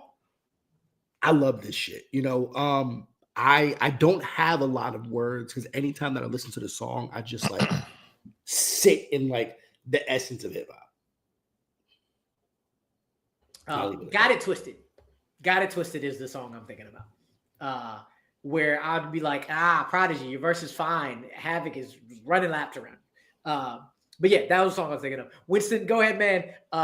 Speak on your love for 8 Mile is known. So I know you know this beat. But go ahead, man. Speak up. I mean, I agree. One of the greatest beats of all time.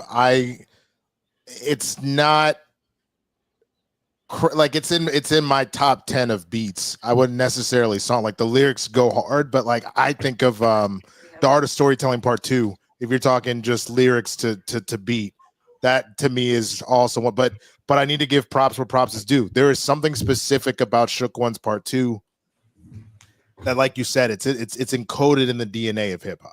So again, I know how your scoring is, so I understand how this ended up going there, but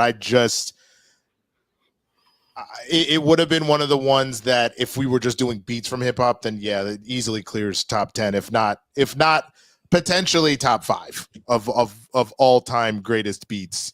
But yeah, you know, I mean, I guess that's it. I'm not anti Mobb Deep. I'm just not like big on Mobb Deep like that. That's one of the few like New York scenes that just wasn't high on my list personally. It wasn't either for me. KB's placement carried this far. And again, like there's certain things like Kolby had a lot of Ye, and we talked about him a lot earlier. I have a lot of Nas, but again, my top 3 are not even East Coast. They're West Coast. KB was Mobb Deep heavy. So this is definitely representation of us as in general, but KB saying, get the fuck out of here, suck my dick from the back if you don't agree. And I am with it. I highly suggest next time y'all do this list, you'll find at least one nigga not from the East Coast to try and do this with. That's why this shit's so fucking skewed. Fam, like again, when we were putting this list together, like I said, like my Northeast bias was like running rampant in the beginning, right? And I now like, hold on a second. I was like, let me run this back again, think a little deeper, because I know there's songs that I'm missing that I know I enjoy too. And also too, I feel like this could be an opportunity to really educate people on songs that they probably have not heard of. Because we've had guests on here that when they looked at the list and when they came on, they were like, yo, I didn't even know about this song and I like it like a lot. And I'm going to their catalog and, you know, so on and so forth. So it's like, there's a lot of factors being put in, but I like that it was done this way because it's created a lot of interesting conversations. No, I understand and respect that 1,000%. I guess my only thing that I would then take your argument and put it on its head is from the same standpoint of, if you have as much Northeast bias that you're talking about, I bet you there's a lot of Southern or Bay Area rap or things like that you're not put onto that is not clicking in one way or the other, and then that would be its own edification as well. So I hear what you're saying. And I think this flat out songs. There's songs that I completely forgot about. Period. Like that's what I'm saying. When I first went into this, I went into it with my Northeast bias first because that's fair. Heavily Northeast, but then I had to reel it back. There's a lot of songs on here that I like genuinely forgot about. It's like, damn, I forgot about that song, and I would definitely have it that high. So if we were to do this again in some way, shape, or form a couple of years from now, I'm sure it'll be probably better. Probably not. Who knows? I don't know. All I know, I'll say this. Winston, you were thought of as like, this motherfucker's way too busy. I initially had a 20-something-year-old white dude from Canada who listens to nothing but underground hip-hop was going to do this with me and Kolby. It would have looked like a whole different fucking list. Probably would have looked like a completely different list. Very, very different list. He was on, shout out to Dylan. He was on he was on as a guest from like 50 to 41. So like, also taking into account how busy motherfuckers are. Because not everybody. I get that. I get that 1,000%. Yeah. There's no hate. There's no hate at all. That's actually why there's definitely a level of, you want more in the grab bag, but you also don't want to overdo it. If you put every single person ever, then it becomes way too hard to kind of contabulate. But you also want to try, like, this is what we need to go and tell all these MAGA motherfuckers. That's why DEI is important, bitch, because there's a lot of hip hop out there. So you could be able to get all different types of flavors. Like, I don't know if you see, there's this white woman that was like, you know what? if you so pro anti DEI and all this deportation and shit, you should never go to another Mexican restaurant ever in your life. You should never get no goddamn Chinese food ever again in your motherfucking life. Don't even look at jerk chicken. Don't even look at jerk chicken. I swear to God, I'll slap you in the mouth. Like, don't look at none of that shit. Yeah, she eated that shit for real. She eated that. 100%. I will tell you this: before KB came on, the list looked a lot different because Kobe's taste is way different than ours. You talked about nothing past 2001. This shit wouldn't have anything before 1995. Jesus. Maybe 2005, but it was great because even though we have the Northeast bias, we have a lot of different other biases as well. Because I wasn't a Mobb Deep fan, but yeah, we had the East Coast bias, and I loved it because it was also kind of representative of me. So I would love to do it with more people, maybe again. But anyway, I was trying to think whether or not I was gonna like tell you to guess which one was 1 and 2. Fuck it, I'm just gonna keep it going. Winston's about to find out what number 1 is. Y'all will find out in a second. But I told you we would be talking about this man a lot. And Winston, I'm gonna go to you first because you brought it up. Super Nintendo, Sega Genesis. When I was dead broke, man, I couldn't picture this. Number 2 hip hop song of all time, according to us 3, is Juicy. Probably top 3 in a lot of people's lists. 4, 5, and 30 for us. But Winston, I'm gonna go to you first, man, because as a collective, we did get it up there. How you feeling? I mean, look, man, there's a reason. Again, we talked about why Biggie did what he did in such a short period of time. I'll be honest, I know this again. I know how the scoring works. There's no way I'm putting this many Biggie songs in top 10. There are way too many incredible rap artists and incredible rap songs that you would have had maybe one, not maybe, you would have had one. It would have been one of the 3 that you've put up. I'm not including Benjamin's because that's a collaborative effort. It would have been one of these just off of that. Not because they weren't fantastic, but hip hop is so old now. You know what I'm saying? Like hip hop is an unk now. You know what I'm saying? Like at that particular stage in its life. So, but all that being said, there's a reason why I brought this up. Genuinely, like talking about Word Up Magazine, Super Nintendo, Sega Genesis, everybody that has ever wanted to become rich, everybody that has ever wanted to be that dude.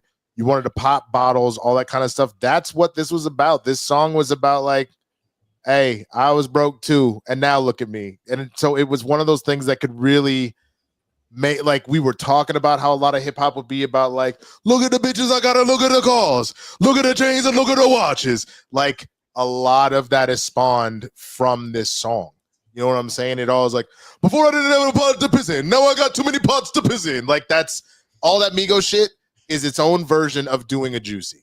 You know what I'm saying? All of that is just a evolution of the pictures that Biggie would paint, and specifically with this song, what the come up looks like. So I would think of all the ones that you put on here, I would still stand by the fact that I think his biggest impact song by far and away, not even close, is Big Papa. But in my opinion, this is probably, it's a tie between this and 10 Crack Commandments as far as my favorite Biggie song ever. I had it at 4. Damn, babe. Sorry. Respectfully. You see Soy Sauce Sports right on Instagram. Respectfully. Double smash. Respectfully. Too many Biggie songs in the top 10. I was very, very, very surprised that we ended up with 4 songs with Big in it in the top and 10. No Pac. That's crazy. I was not surprised about it. Because I don't think either of us, we talked about this last week, and I'll make this quick. The impact of Pac hit us more than the music of Pac. And that's what it was. It really what it was. Because I was like, damn, I like 2 of America's Most Wanted, and that's like that. Anyway. Are you serious? In terms burn of your like whole list down. Your list is nice, null and void, bro. Burn it all to the ground. You crazy. I will get in this argument another day, my guy, because I will go back and forth with you about Pac as a MC. He's number 6 out of top 10, in my opinion. Anyway, I really am curious what your 10 is. That's a great question. Yeah, I was genuinely surprised. It's all about the Benjamins. I was genuinely surprised about Big Papa. I was like, Hypnotize needs to be on there. If it's not top 10, it's got to be top 15. I knew Juicy was being top 5, point blank, period. And this is where I disagree with you. I think this is the most impactful song that he has ever made, crossing all Universal, everything, period. I don't think there is a bigger song culturally, worldwide, universe. Everybody knows it was all a dream. There's a reason why that man made that band go walk somewhere, because they didn't know the words to this song. Like, this song, lyrically, musically, sample-wise, everything you talked about is put into this song, and it encapsulates what Biggie was. Just immaculate cool, just absolute essence, taking the hood dream and putting it right at your front door in a very palatable way that everybody loves. So yeah, KB, I'm gonna go to you because I was going lowest to highest. You have it at number 5. I'm assuming about the Pac stuff, and I get it. Go ahead. Yeah, I agree with everything you said in regards to this song. It's in a similar vein of what I was saying with Nothing But a G Thing and Today Was a Good Day by Cube. It's in that similar vein of showing me who you are as an individual, what you went through, and who you are today. I think that's one of the things that I enjoy about like good music. It's you're pulling me into your space, and I'm believing what you're telling me. Like, I'm there with you as you're singing or rapping what it is you're singing or rapping, right? And this is one of the songs that truly encapsulates that. And he makes it sound so cool while he does it, you know. Such a nice mellow beat to just complement the whole package. I mean, can't go wrong with this. And I mean, listen, you're right, Winston, right? Maybe there are too many Biggie songs up here, but again, Northeast bias. That's not to say that we didn't give Pac love on this program, and we will continue to do that. But I've always hated that comparison of Biggie and Puff because they're just two really great individuals who do what they do well. That's it. I don't mean to interrupt you, but I hear what you're saying, but what you're describing genuinely is this modern era of basketball of LeBron and Steph. I get what you're saying, that they don't do the same things. But unfortunately, they were in the ring with each other the whole time. Steph playing ball the way he does, LeBron playing ball the way he does, and most of those rings came down to how each one of them decided to handle the situation, whether that be on the court or in the offseason and what acquisitions you got. So it was kind of the same with Pac and Big. They both hit their stride at the same time. And unfortunately, you had two killers being the ones that were behind you, allegedly, behind you, pushing you out there and being all up in the videos and all that kind of stuff, or making threats and hitting people with cars, like allegedly. So allegedly, I really am not trying to get tuned up by Suge or by Diddy. But my point is, like, that's how that kind of played out. So they will always be tied together, regardless, because of their feud and because of when they became prominent at, you know what I mean? So well, I'm not. My issue isn't the fact that they're being tied together. That's not my issue. My issue is that they're continuously being pitted against each other, when I felt like many other people who enjoyed music at that time felt like, what is this all about? Why are they doing this? Both of these guys are great at what they do in their respective realms. So why is this? I mean, I know why the beef happened. It was really on some bullshit, really. But as far as the music, like, I was just like, bro, these are it's two completely different things. If you want to talk about really capturing the minds and the hearts of people with their music, I mean, you say either one, but I would say Pac did it a little bit better. But when you talk about like real lyricism and fun music and memories and shit like that, I would say Biggie kind of edges him out there. So it's like, but at the end of the day, they both really great.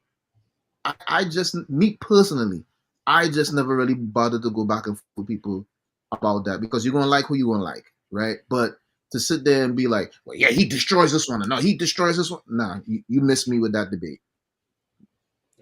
It's love out here. It's love out here. Kolby, you added a 30, man. Go ahead with Juicy.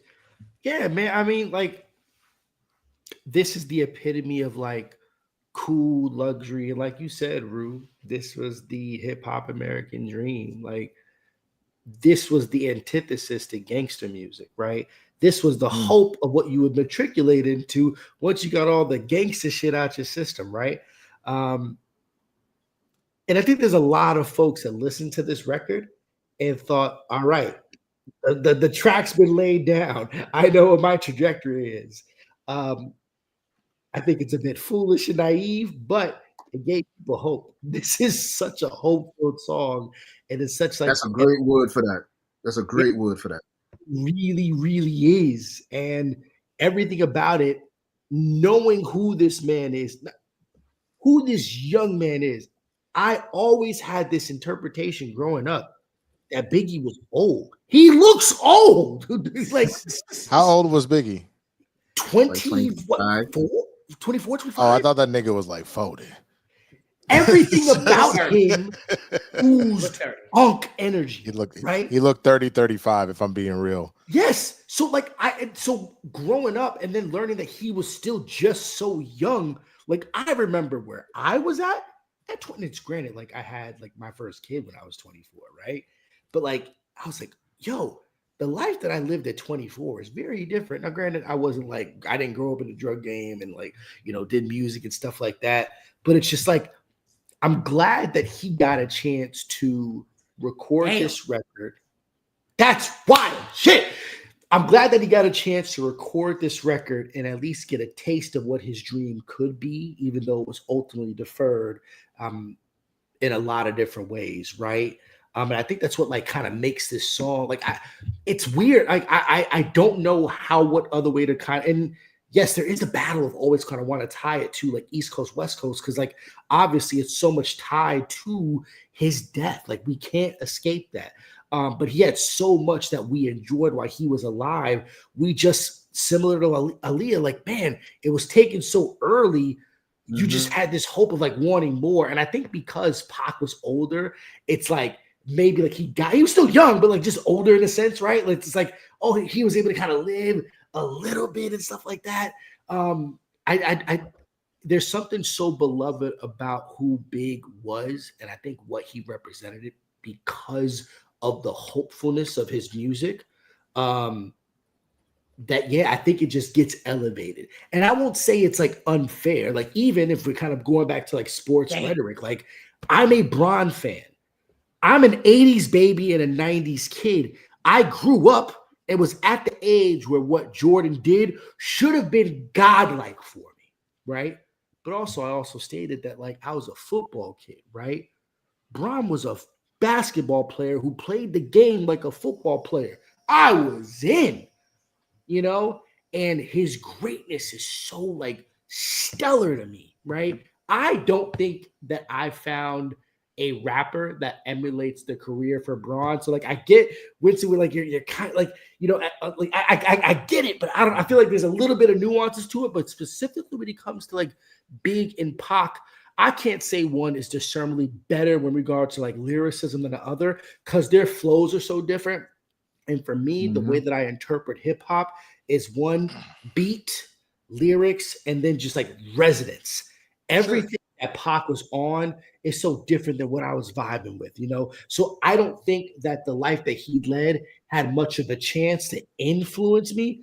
But I bet if what my life looked like emulated a lot, and granted, he's Pac ain't from the West Coast, right? But like he took that on, right? He wanted to be embraced in that side of life. And I think for everything that he represents, it's just It's Batman, Superman, if anything. Yeah. I mean, the reason why I kept going, I was going to say the reason why I kept going back to the Steph and LeBron, because you also have to understand LeBron was otherworldly in what he did, but Steph literally changed the game. Basketball does not look the same because of Steph's impact. They just did two very different things. And if anything, Steph made people believe if you weren't a LeBron at 6'8", 250 jacked, you could go out and become an NBA player like that. Because Steph is only 6'3" on a good day. He's typically about 6'2.5", and he's out here draining three. Like Caitlin Clark doesn't exist if Steph ain't doing this shit. Because same thing, she's watching him do that, and now she's like, I could go be a killer shooter. So like the reason I made that comparison, you look at Pac and Biggie and Reggie same Miller thing, before him. huh? Reggie. Fuck him. Red, Anyway. Reggie well, no, I Miller mean before him. Reggie and obviously Ray Allen, and I understand both of that, but what specifically?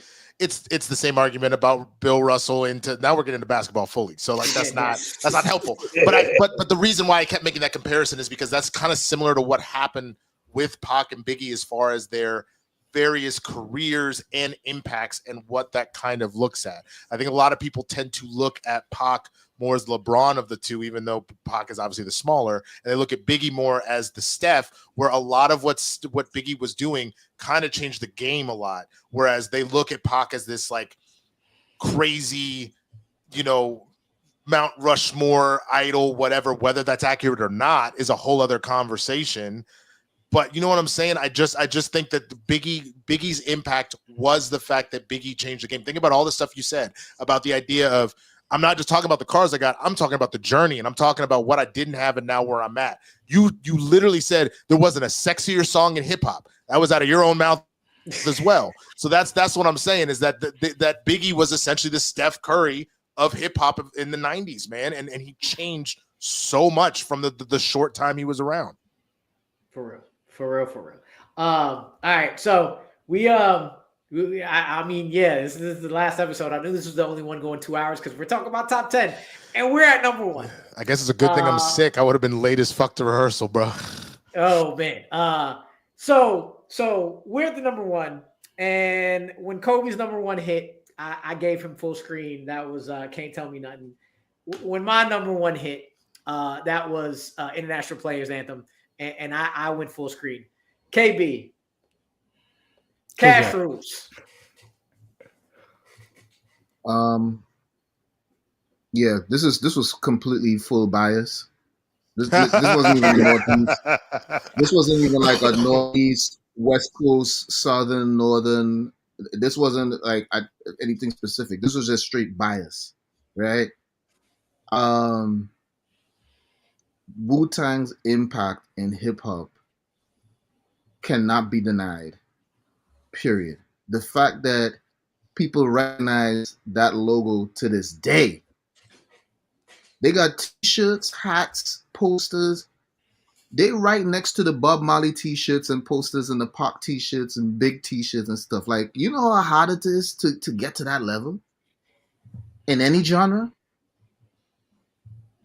Cream is my favorite hip hop song, bar none. For a multitude of reasons. The production on this is phenomenal.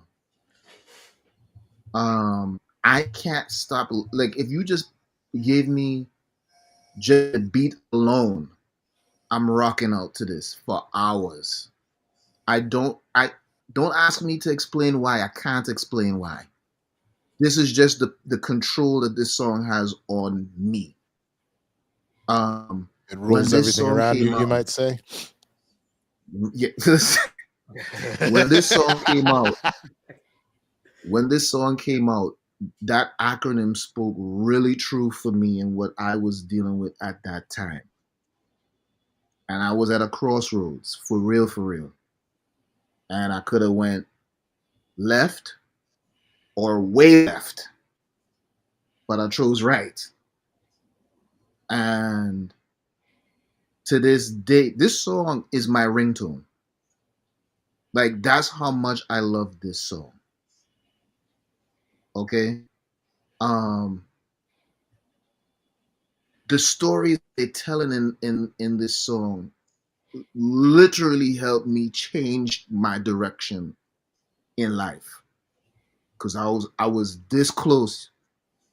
I was this close to getting into some shit. Nobody knew. All right. So that's how deep this song is for me. Everybody, Inspector Deck, Ray, Raekwon. like I can tell that this was a pivotal moment for them when they put that whole album together. It was a pivotal moment in their life. Matter of fact, if anybody watched the biopic, and I mean it's not going to be completely accurate, you get that same feeling when you watch that. Like, oh, okay, like these guys was really in the street, and a lot of them was hustling and doing all this other stuff, all this, all these other things, and this was a defining moment for them. That album is a defining moment. That's the energy that gave. It was like, we're kicking in the door. We ain't got nothing to lose. Nothing is going to stop us. Listen, I could go on and on and on about this, but this was going to, like, when I was putting this list together, that immediately shot to my number one before I looked at anything else. I feel it. Kolby, go ahead, bro. You had it 25. Cash rules. Yo, I didn't grow up in the projects, but listening to this song made me feel like I needed to be around it. Just to have an appreciation for it, like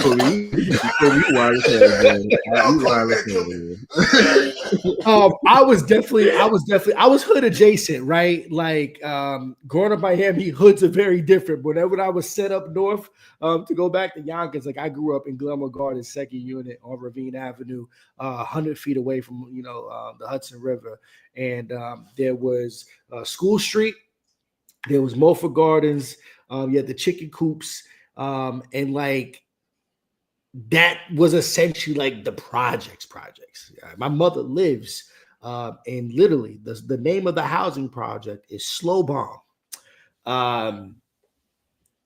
Anytime that I go to visit my mother now, it's hard not to just hear in my ear, cash rules everything around me, cream, get the money, dollar bills, y'all.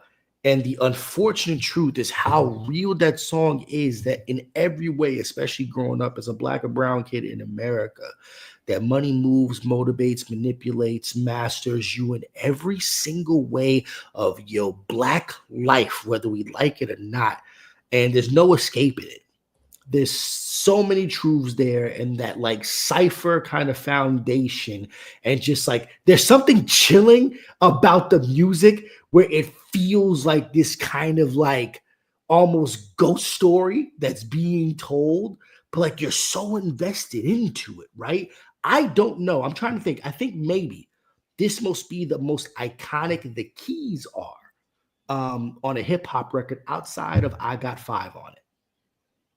There we go. Like legitimately, it's and I think from there's something that's so entrancing. And like, I think seeing this as a collaborative effort, like Wu-Tang Clan is like the Power Rangers for hood niggas. You know what I'm saying?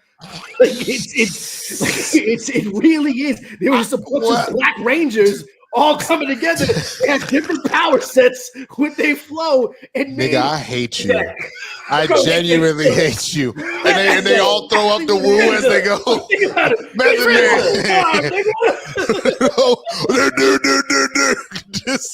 I'm telling you, like and everything that the woo represented and what they became, right? Like they became something bigger than themselves. Like the sum of their parts were amplified by the woo. Like it is truly a wonderful thing to appreciate this record for just being dope. And granted, I got it at 25, and it's just, once again, I think that's like, I definitely lean more into like shit after the 90s, right? But like I just can't get over how classic this shit is, and undeniable it is. Yeah. Winston, I'm gonna go to you next, man. So, one of the greatest hip hop songs of all time. It doesn't hold as close of a spot in my heart because, truthfully, I was actually really late in life to hear Wu-Tang Clan. Probably. Well, I know the first time I heard Wu-Tang Clan was when they dropped the album with Gravel Pit on it. Gravel Pit was the very first Wu-Tang song that I heard. That's 2000. You know what I'm saying? So I was definitely late. I had heard of them, but I had never heard them. And so going back, once they were like, that's your first Wu-Tang song, you need to listen to some shit. And Cream goes hard. Like, I'm not going to pretend like it doesn't. And then the motto behind it and everything else, and really the storytelling again behind it all and everything else on some next level shit.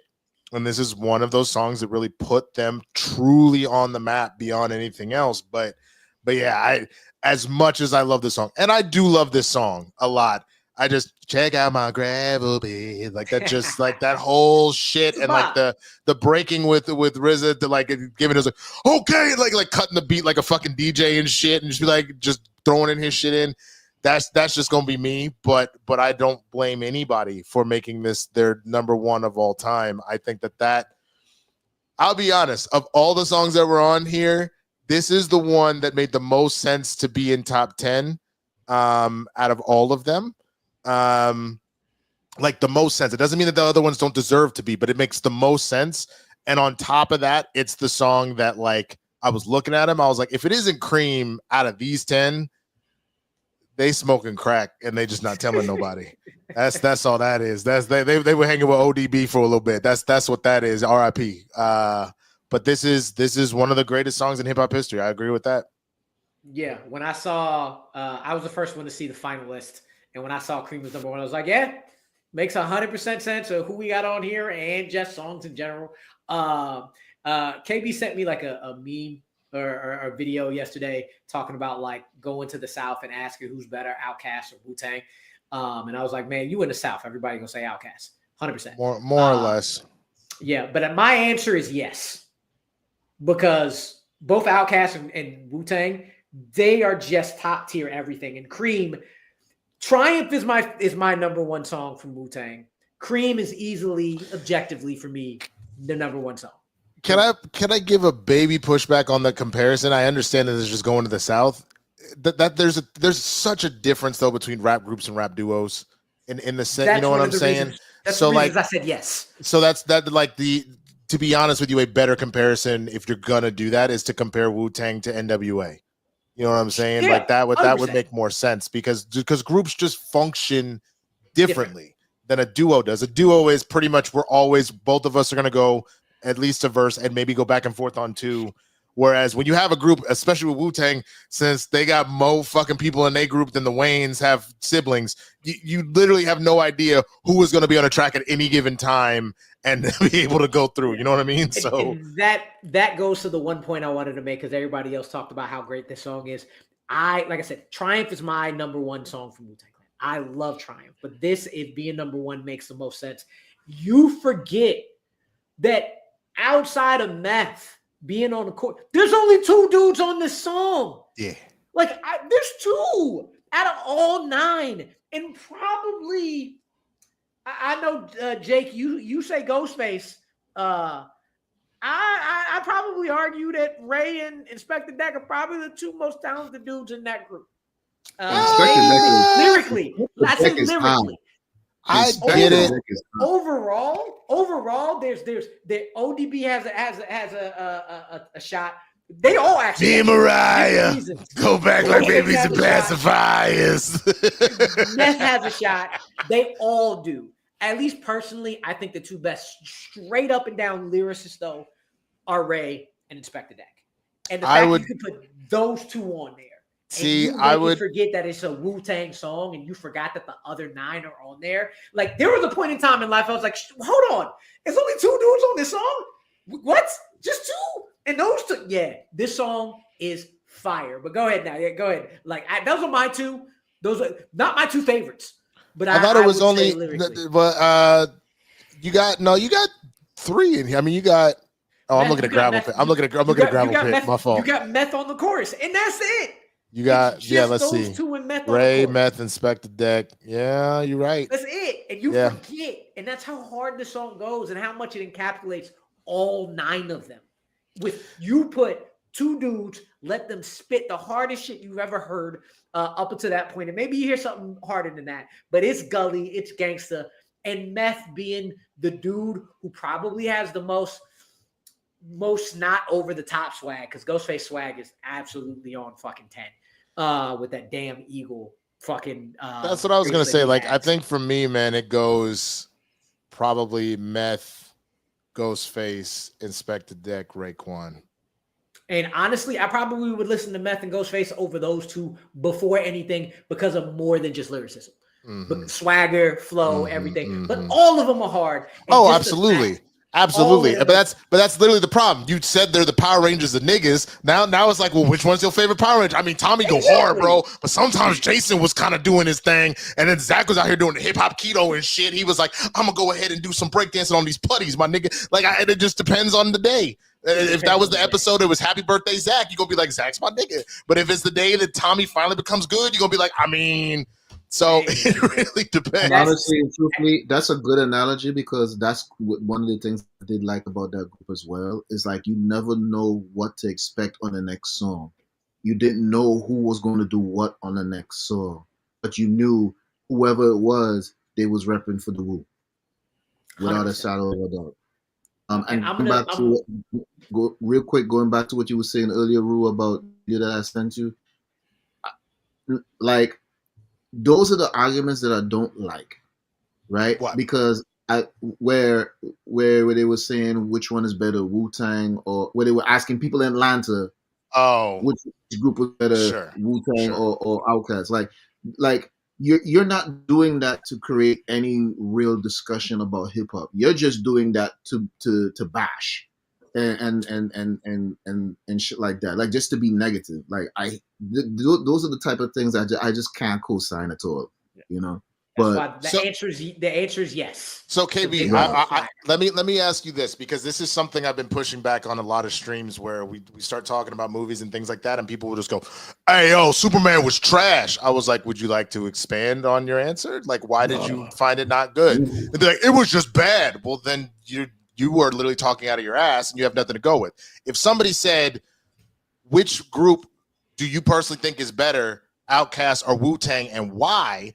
That's different, because then you're giving me legitimate answers of like, well, because when Outkast and came out, like I'd never heard bars like Andre 3 Stacks before, and Big Boy was bringing all sorts of stuff, and like the themes they were with, like all of that was just something I had never seen, and I really vibed with it. Or no, I go with Wu because you had 9 dudes and all 9 had bars. Like that's crazy. You've never seen that before. To me, I don't have a problem with the comparisons, but I need you to give me fucking answers. Don't just say your Vine answer of Wu-Tang.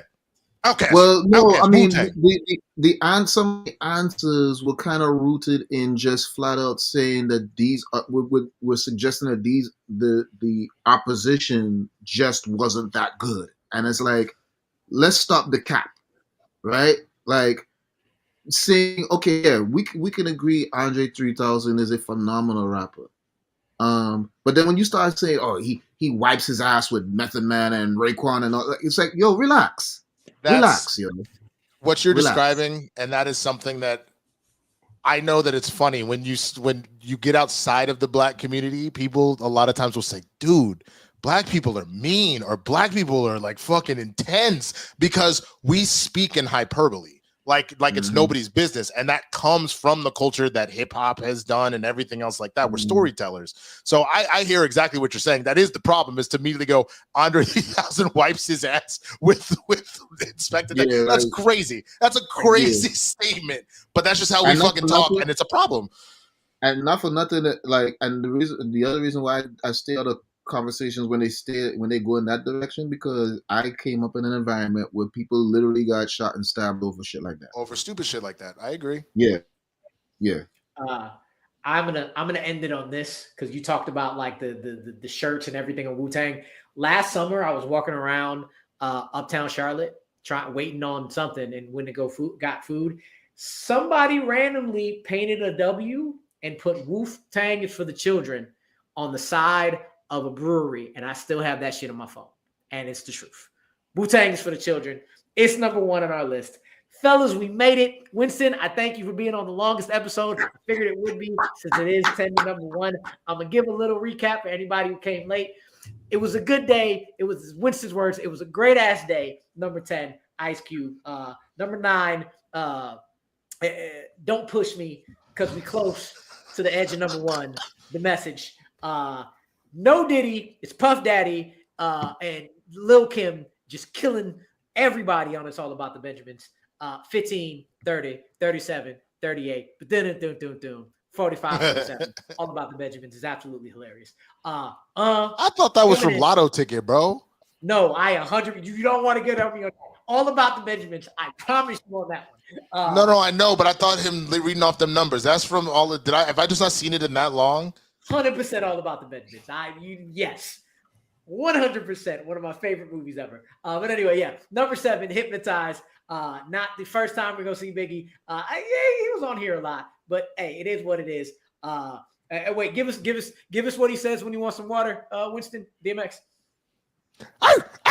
Hey, yo, bitch, let me get some water and some lemon.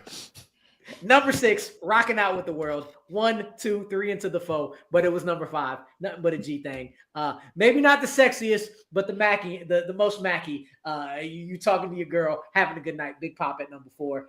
Everybody from the 313, put your hands in the air and follow me to Shook Ones. Part 2 for number 3. Juicy, It Was All a Dream at number 2. And anytime I say Cash Rules, if you don't say Everything Around Me, I'm looking at you sideways. That is number 1. Thank you, fellas, for rocking with us. Thank you, fam, for everybody who rocked with us all summer. We will be back with another Top 100. It's probably going to be R&B related. And we might be back with another Top 100 hip-hop songs, hip-hop artists, hip-hop producers. I don't know. Appreciate y'all. This was a great time. Winston, before you go, please let everybody know where they can find you, fam. You can find me at the Swaggy Blurred. You damn right, it's from all about the Benjamins. Do.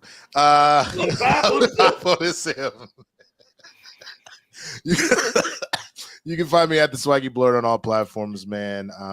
Obviously, because I'm a little under the weather, this will probably be my last appearance this week on the internet until Capes and Cows on Friday, just so I can try and recover.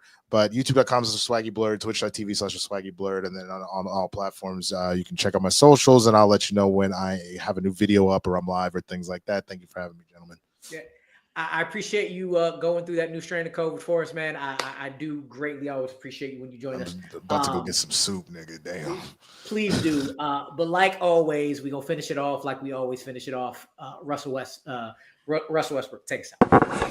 What? Bro, what are you talking about, man? Bro, I'm out, man. That nigga's tripping.